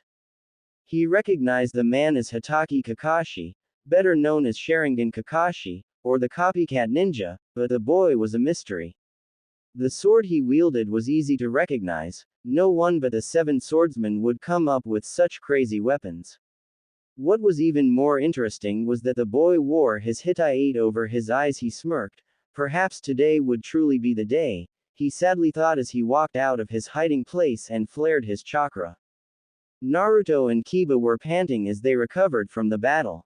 After the whole ordeal, the rest of the two teams joined the aptly named Strike Force, their part of the mission accomplished. The captured leader would be interrogated and most likely executed afterward, but that was not their job. Now, at least they could go home. But that was not to be apparently as a strong chakra signature flared nearby. Both teams tensed as a man walked out of one of the overlooked tents, bearing a simple katana in his arms. Naruto studied the man. He was in his late 40s, but strongly built, tall and not overly muscular. He noted the slashed grass hitai tied around his neck. He was dressed in a simple green and white kimono and sandals. He had long black hair tied in a braid, along with a finely chiseled face and deep brown eyes, but what struck him most was the expression of his face and the emotions that his eyes gave away. Naruto couldn't place the name on a single emotion, but he knew the look too well. The look of a man tired of his life, simply waiting for it to end, and a small, faint sign of hope. Young one, he spoke with a guarded voice, his thin finger pointing at Naruto, I would ask a favor of you. For a moment a tense silence descended on the now empty bandit camp as Naruto stood up, his left hand on the handle of the Kubikiri Haucho. He was tired, but the man's face brought up his curiosity. What is it you wish, old man? He asked in a polite tone as the rest of the Konoha ninja gathered behind him. To give me an honorable death, he said, his guard lowered, and his voice void of any deception. Naruto stood silent for a moment, gazing into the man's tired eyes. For a single moment, he felt the weight life had placed on the said man's shoulders: betrayal, loss of loved ones, death of friends, the burden of taking far too many lives for a man to remain completely sane. He was a man who simply wanted an end to it all. Was the loss so horrible? Naruto asked in a sad voice. Kiri laughed. It was a terrible thing, that laugh of his, hollow, broken and void of any emotion. Enough so that I have no more hope, he explained sadly. I have found what I pray as a worthy opponent to end my life. Naruto. Kakashi started but was quickly stopped when Naruto raised his hand. How do you wish to do this? He asked quietly. A full match, no rules until one of us falls. Kiri explained. Naruto quickly nodded. Before we start, what is your name? Naruto quickly asked. Kiri Hazaki. And yours? Naruto Uzumaki. A pleasure meeting you. Likewise. Naruto quickly removed his red coat and handed it to Kiba, who was standing nearby as he went over the seals on his arms. This would not be an easy battle. Kiri on the other hand simply watched the boy prepare himself for the battle. He knowingly smiled at the fact that the boy was giving him his best. He vaguely recognized the weight seals on both the boy's arms and legs, and he popped 2 pills into his mouth. Now he was ready. I would ask you all to stand back and not interfere, Naruto quietly asked in a solemn voice. His teammates were eyeing him nervously, but his sensei had accepted his decision, and would respect it. Both ninja assumed their stances, blades drawn and charged. Kakashi-sensei, what's going on? Why is Naruto fighting that man?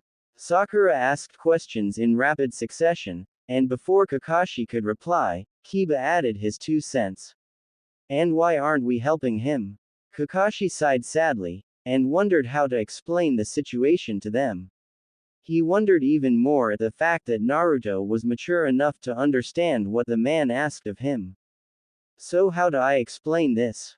Sigh. That man has lost too much to keep living, he started uncertainly, and only wishes that his death be in combat, a dying man's wish as it were. I would ask, not to interrupt them. He smiled sadly. He knew the face the man wore all too well. He had seen that look on many of his comrades after the war, those who had lost everything they held dear. Naruto panted as they crossed blades. The older man was stronger than he was and far more experienced. He blocked every single attack he made with that katana of his. There's always that, he smirked. A trick up your sleeve, young one? Kiri jokingly asked. but the look in his eyes said otherwise. A little something I figured out, Naruto replied as he began pushing a vast amount of chakra into the sword. Kiri cringed at the build-up, and tried to pull back. A single, huh, was heard before Naruto slammed his sword into that of his opponent and the entire store of chakra inside was unleashed.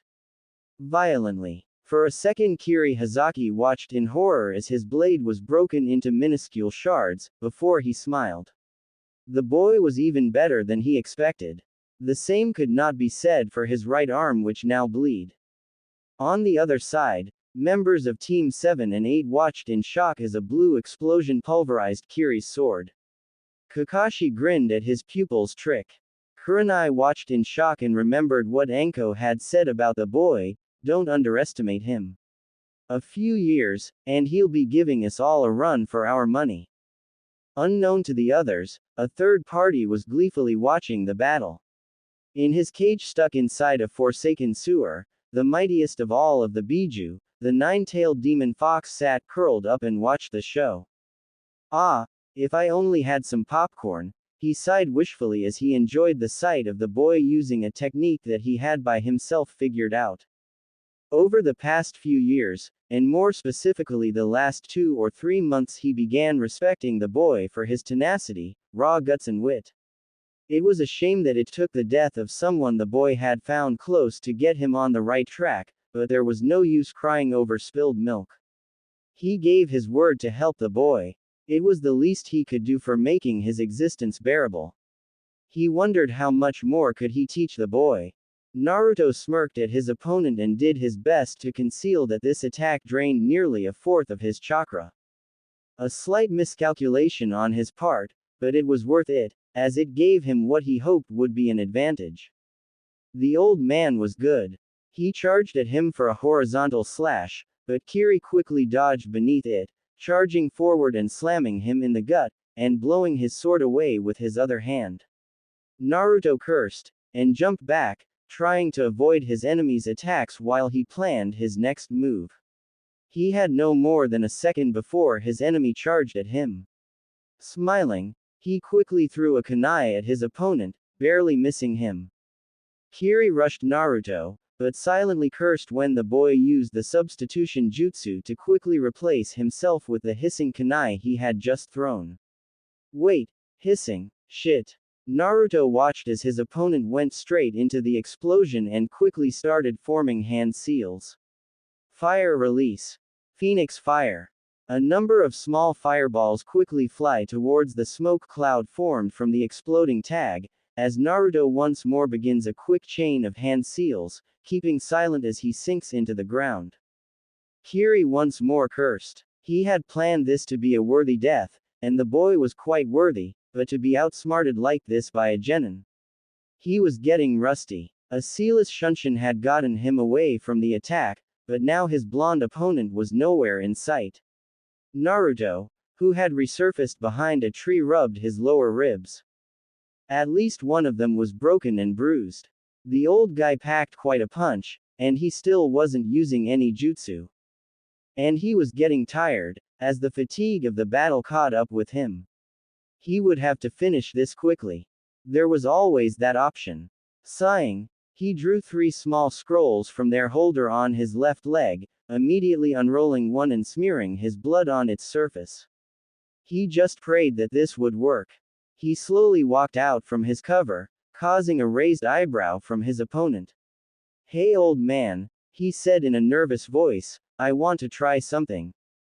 Smirking, his opponent started going through hand seals at an alarming rate. Naruto silently prayed that his knowledge hadn't failed him. Time slowed down for Naruto as he watched his opponent perform his seals. Rapidly cutting both his thumbs on his elongated canines, he threw both scrolls into the air, each of them unrolling as he smeared his blood on both. The action was followed by a quick succession of hand seals as both scrolls once more began to roll up. Slamming his hand with the third scroll, now attached to a kunai, into the ground, he yelled. Secret art. Triune hunters. For a moment nothing happened, but Kiri's face soon changed from amused to horrified as the earth beneath his feet now held him in place. And then the two scrolls unleashed their attack, a blade of wind along with a lance of lightning, both of which pierced his chest in an instant.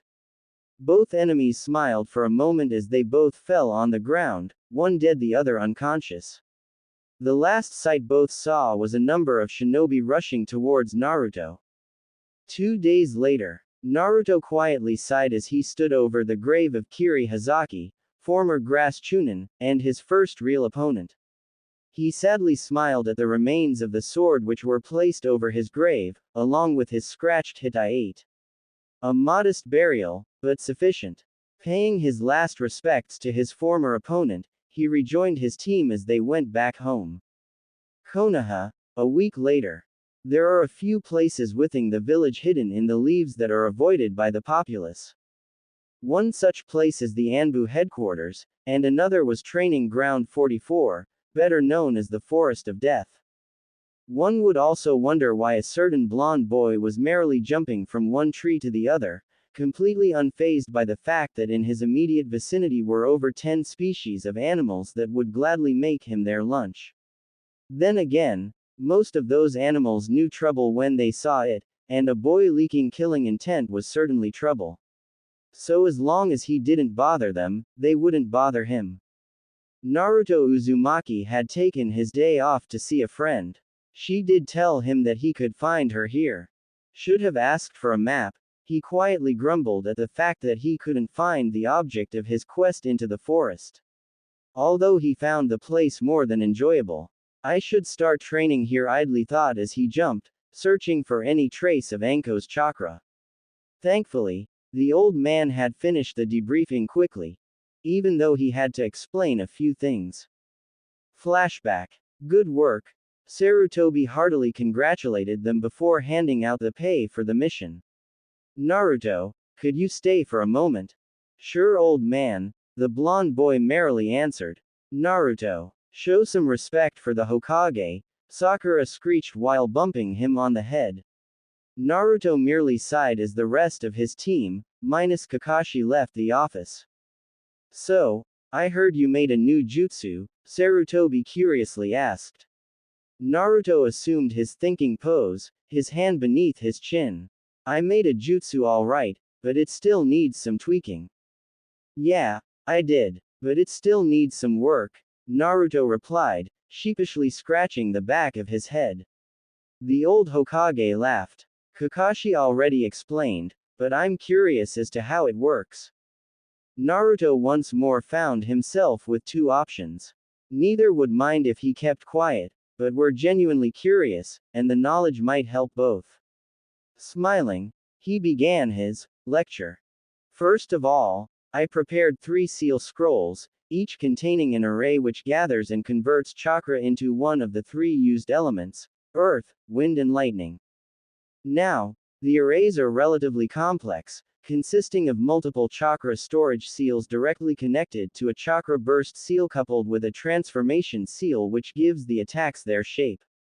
A blood seal binds the 3 scrolls to the user, and after projecting 2 chakra strings, you throw both in the air while performing a sequence of hand seals that further shapes and focuses the attack at a specific target. After that, you slam the earth scroll into the ground, preferably via kunai. At that moment the 3 scrolls activate and burn themselves out. The earth scroll makes a temporary prison for the victim, binding him up to his or her waist. The wind and lighting scrolls unleash 2 attacks aimed wherever you want them. The whole trick is that the scrolls unleash as much power as you send through the strings before activating them. Naruto completed his explanation, leaving a stunned Kakashi and a smiling Sarutobi. Well, that was an excellent explanation. I am glad to see that your sealing skills are improving at such a fast rate. Thanks, old man. I'll make sure to prepare a copy of my notes for these 3 for the next time I drop by. You do that, Naruto, the Hokage idly added while drawing from his pipe. Kakashi one more made one of his eye smiles before vanishing in a poof of smoke. End flashback. At the same time, Anko Mitarashi was returning from the Anbu interrogation center and heading for her small camp in her beloved forest of death. Bound to the place by memories both good and bad, most involving her old sensei, she also loved the place for its ferocity. It served as a home, a training ground, and finally as a refuge from the hateful glares and whispers. It was her personal sanctuary, and Kami help whoever tried to defile it. She sensed a somewhat familiar chakra signature inside her small camp, and heaven help the person there if he or she didn't have a good reason. However, her rage quickly vanished after she recognized the sleeping form of the young man who saved her life a while ago. Well, no one said she couldn't tease him a bit. Making a grin that would make most grown men run in fear, she slowly stalked her way over with a kunai in hand.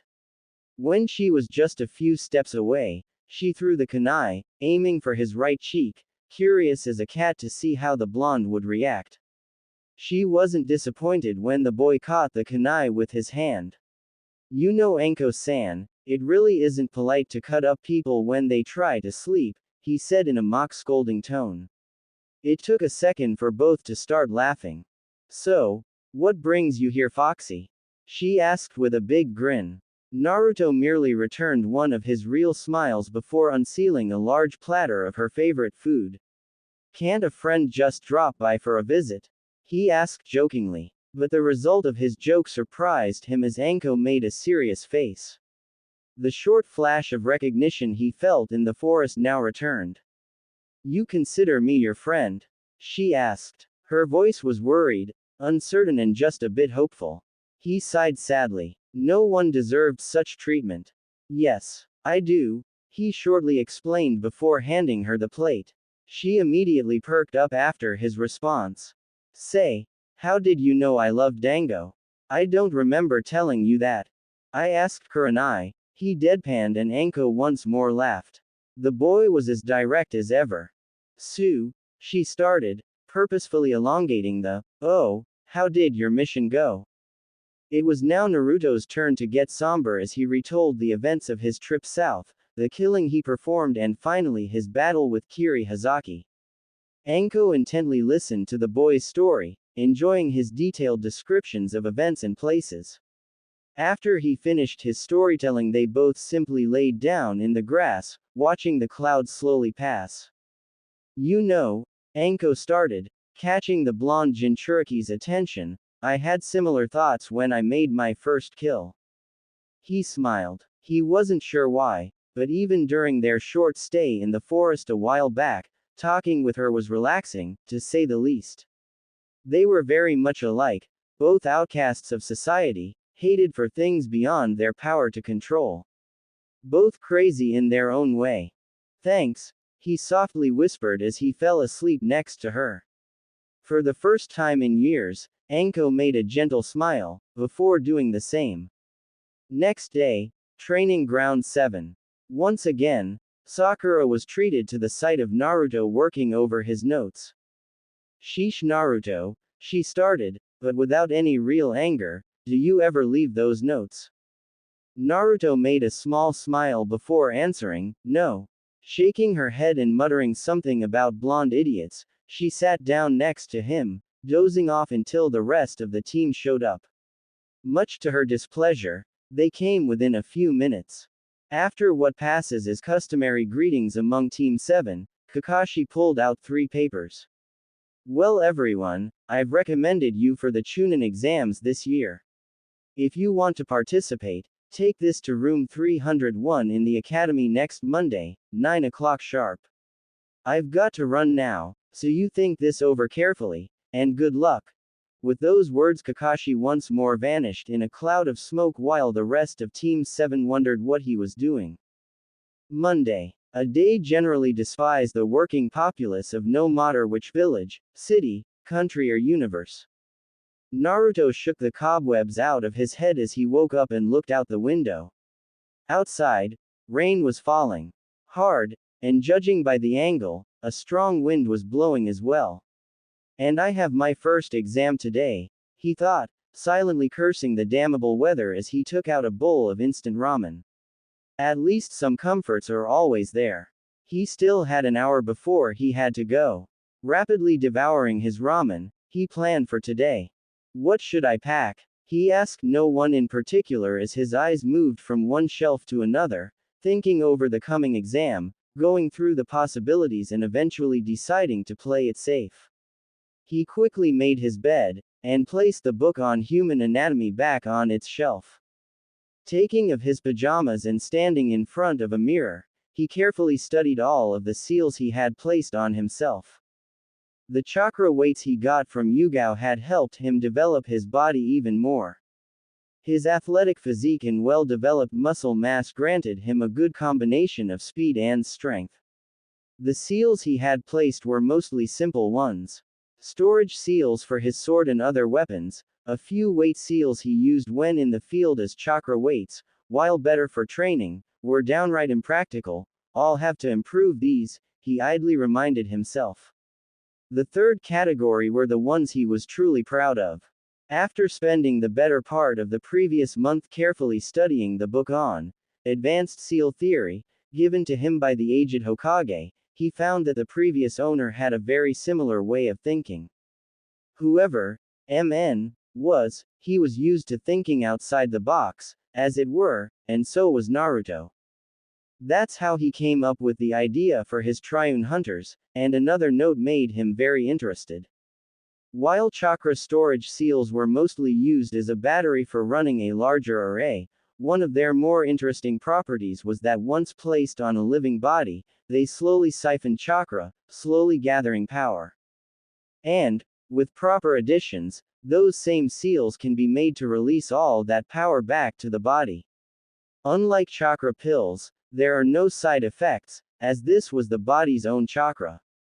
His forays into medicine had given him the brilliant idea of forming a seal that would convert normal chakra into medical chakra, but that was nowhere near as easy as it sounded, but should it work? He also made a sadistic grin worthy of his friend Anko at the special kunai he had prepared. He analyzed and broke down all of the seals from the sword except the last one, which still gave him headaches. The sharpening and shell seals were now safely added to 50 kunai, each and every one of them also fitted with a chakra storage seal filled to the brim. He laughed gleefully at the fact that his enemies would now have even more trouble recognizing what was coming at them. The field of Fuinjutsu had proven to be infinitely rewarding. From everyday applications to specific solutions of unusual problems. That combined with his ever-growing knowledge of ninjutsu and constant practices of kenjutsu gave him a good edge over his enemies. His taijutsu, while nowhere near perfect, was still quite good thanks to his reflex training and the radiance field he had finally perfected. Also, his growing knowledge of medicine and things such as pressure points were quite useful as well. Knowing where the vulnerable points were meant you could hit them quite a bit easier. He grinned at the fact that he could now rely on all of his 6 senses in combat without facing mental overload. Making sure to pack all 50 of his kunai into the various storage seals on his hands, along with the ever-impressive Kubikiri Haucho, which now sported a bandage-like gray material which was tied up around the blade, he turned to his other equipment. 2 small bags of chakra and food pills, check. 3 first aid kits, along with homemade and tested antitoxins and mental stimulants, check. His calligraphy kit, check. 5 sets of Triune Hunter scrolls, double check. Exploding tags, 20 pieces, check. 20 smoke bombs, check. 2 200-meter spools of ninja wire, check. A set of 50 standard kunai, 100 shuriken and 20 senbon needles, check. 3 vials of knockout and paralyzing venom each, double check. Food and water supplies to last a 4-man cell a month, sealed into scrolls, check. And last, but definitely not least, his newest surprise for the exams. On his working desk was a pair of bracers, made from an unidentifiable black metal, ornately decorated. But that wasn't what was so special about them. Not even the hardening seals which allowed the bracers to be used as a defense were special. The real thing inside was Naruto's first life seal array. The results of 2 months of work, were now turned into a pair of bracers that could raise a temporary barrier which absorbed chakra and channeled it back to him after purifying it. There was a limit as to how much it could absorb at once, but he knew well enough to be careful. Whatever hell the exams have in store for him, he was now ready. He slowly walked over to his closet, and picked out his clothes. A pair of light black boots, brown pants and a light gray shirt. He gently placed the small necklace Haku had given him, the snowflake design now covered by his shirt. It wasn't a decoration to be flaunted. It was a reminder of what had been lost and of his oath. And finally, to top it all, he took his red coat. Grinning, he decided against hiding his sword.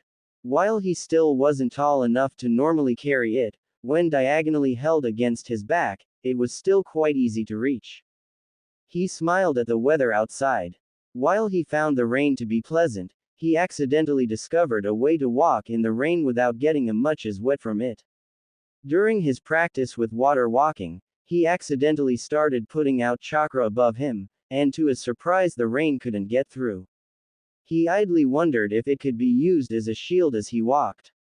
The perfectly confident figure of the young Jinchuriki would have drawn glares from the villagers. If there had been any villagers in the rain, apart from the few shinobi guards, he was hard-pressed to see anyone. Deciding that there was enough time to waste, he paid a visit to one of his favorite places in the whole world, the Ichiraku ramen shop. He made another genuine smile as he drew close to the, as he called it, best ramen hop in the world, quickly drawing the attention of Tsuki Ichiraku, the owner, and Ayame, his daughter. "Hey brat," Tsuki happily greeted him, the usual. "Yep, one of each. I have an exam today," he chirped. The pair that worked at the shop were some of the only people in the world that he fully trusted, and was really happy with.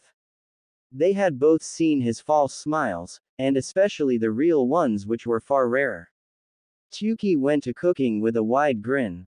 His favorite customer eats for a full squad when it comes to ramen. Ayame chuckled at the short exchange between the two.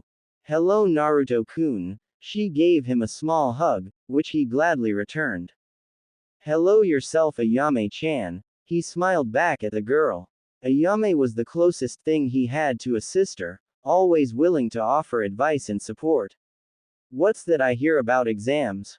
she asked curiously. "Chunin exams, they're starting today. So that's why there's so many strangers in town," she commented with a finger on her chin, stuck in her thinking pose. "Yeah, but they won't cause any trouble," he chuckled. "That's reserved for the exams." "Right. Then eat up. We wouldn't want you to be late," she chimed. After Naruto's portion of the food was served, he finished the 10 bowls of ramen in record time, before saying goodbye and going to the academy building. It was still raining. The blonde smiled as he approached the entrance to the building where he recognized the silhouettes of Sasuke and Sakura. They were still wearing their normal clothes, only covered by raincoats. He spotted the pair of gloves still on Sasuke's hand, and the new wakizashi he had started using. He was nowhere near a master like him, but the few enhancements Naruto had added gave him an edge. Sakura on the other hand had also prepared. He noticed the pouches attached to her belt along with several storage scrolls in a holder. "So they don't prepare like I do. Not everyone is as thorough, I suppose. Still, it is an improvement," he thought as the three of them wordlessly entered the building. "You guys ready?" Naruto quietly asked as the trio walked towards the staircase to the second floor. "What do you think, Dobi?" Sasuke replied with a wicked smile, his gloved arm resting on the hilt of the wakizashi. Sakura merely shook her head at the macho idiots alongside her. "We're as ready as we can be," she idly commented. "Let's just hope Naruto doesn't screw up on some technicality." "That'll be the day," Sasuke gingerly added, as they passed an obvious genjutsu on the second floor and headed straight for the third, Sasuke in the lead, Naruto and Sakura flanking him. Their passing, however, attracted the attention of many. Some jealous, some hateful, some curious, and some even bored. As the doors of room 301 loomed, the team noticed a familiar figure reading a certain orange book. Congratulations on getting into the exam, Kakashi said with a big eye smile. What do you mean getting into the exam? Asked an indignant Sakura. Simple. If you hadn't all shown up, you wouldn't be able to take the exam. But you did, so the rules are a moot point now, he quickly explained. Sasuke and Naruto shrugged, while Sakura gave Kakashi a glare. Well, good luck in the exams, he added before poofing away. Damn bastard, Naruto said jokingly, let's see what our competition's like. And so, with utmost confidence the trio walked into the classroom. The noise coming from the crowded room instantly vanished as they walked in, all faces turned to face them, and a lot of killing intent focused in their direction. To their credit, Sasuke and Sakura didn't even flinch. Naruto on the other hand had a certain fox train him to resist and use such abilities, but decided against it, because he'd need the fox's chakra to scare them all off. Soon enough he noticed familiar faces. Oi Naruto, he recognized Kiba's boisterous voice. Hey Kiba, Shino, where's Hinata? He greeted and asked curiously, failing for the moment to spot the blue-haired girl. I'm here, she meekly whispered, getting up from the row behind Kiba. Hey Hinata, good luck with the exams, he smiled at the girl, who blushed. Sasuke was busy fighting off Ino, much to Naruto's entertainment as a bit of Sakura's fangirl personality came back. You people sure make a lot of noise, a somewhat serious voice interrupted them. Naruto turned to face a silver-haired, spectacle-wearing teen with a Konoha Hitai-8. He seemed a kind enough sort, but there was something that just felt wrong about him. Why the hell does he smell like snakes? Kyuubi, being as bored as he usually is when Naruto isn't in a fight, chimed in. Who else do you know who smells like snakes? Anko. No one, snake shit. Atta boy, good thinking. I'll figure out how to inform the old man later. You got a problem with that? Naruto quickly commented. Not really, he said waving his arms apologetically, it'll just get you killed. By the way, the name is Kabuto. Thanks for the concern. My name is Naruto, he quipped sarcastically while returning the introduction. You do seem a bit old for the Chunin exams though, Shikamaru's voice came through. Naruto smirked at the sight of the lazy genius, as he remembered the good times that the two of them along with Kiba and Choji had back at the academy. I'm something of a veteran here, Kabuto commented. So you've done this exam once before? Sakura asked hopefully, planning to get some info. Not exactly. I've done it 7 times, he replied grinning sheepishly, which caused the others to sweat drop. So basically, you suck, Kiba commented bluntly. Said man's eyebrow twitched for a moment. Anyway, I've got some info if you're interested, he commented as he pulled out a number of blank cards. The lot of them stared at the cards intently, while Kabuto smirked. I've been gathering info on my opponents. These are special cards, with a bit of chakra they reveal stored information on other ninja. Anyone in particular you'd like to know about? He asked with a wide smile. Sasuke was the first to reply.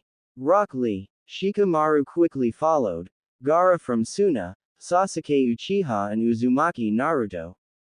Well, that's not a challenge, Kabuto replied with mock sadness.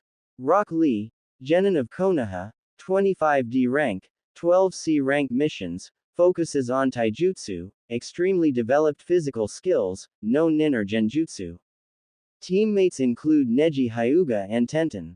Sensei is Maeda Guy. Sabaku no Gara, Genin of Suna, 10C ranked and 2B ranked missions, as mastery over sand, no other skills known. Has returned unscratched from every mission. Not bad. Naruto's mind stopped here for a second. He connected the face to the strongest source of killing intent he had felt in the room. The red-headed boy in the back with black circles around his eyes. Does something seem wrong about that guy to you? His eyes, face and chakra scream Jinchuriki, and his teammates and siblings unless I'm mistaken are scared of him. Do you know which one? The poor kid stuck with that crazy bastard Shukaku, the one-tailed raccoon. Just another reason you should be happy you got me. I haven't doubted that for a while now. Q. Thanks. You're welcome, Kit. Now go kick ass. Quickly tuning back to the outside world, he listened as Kabuto continued speaking.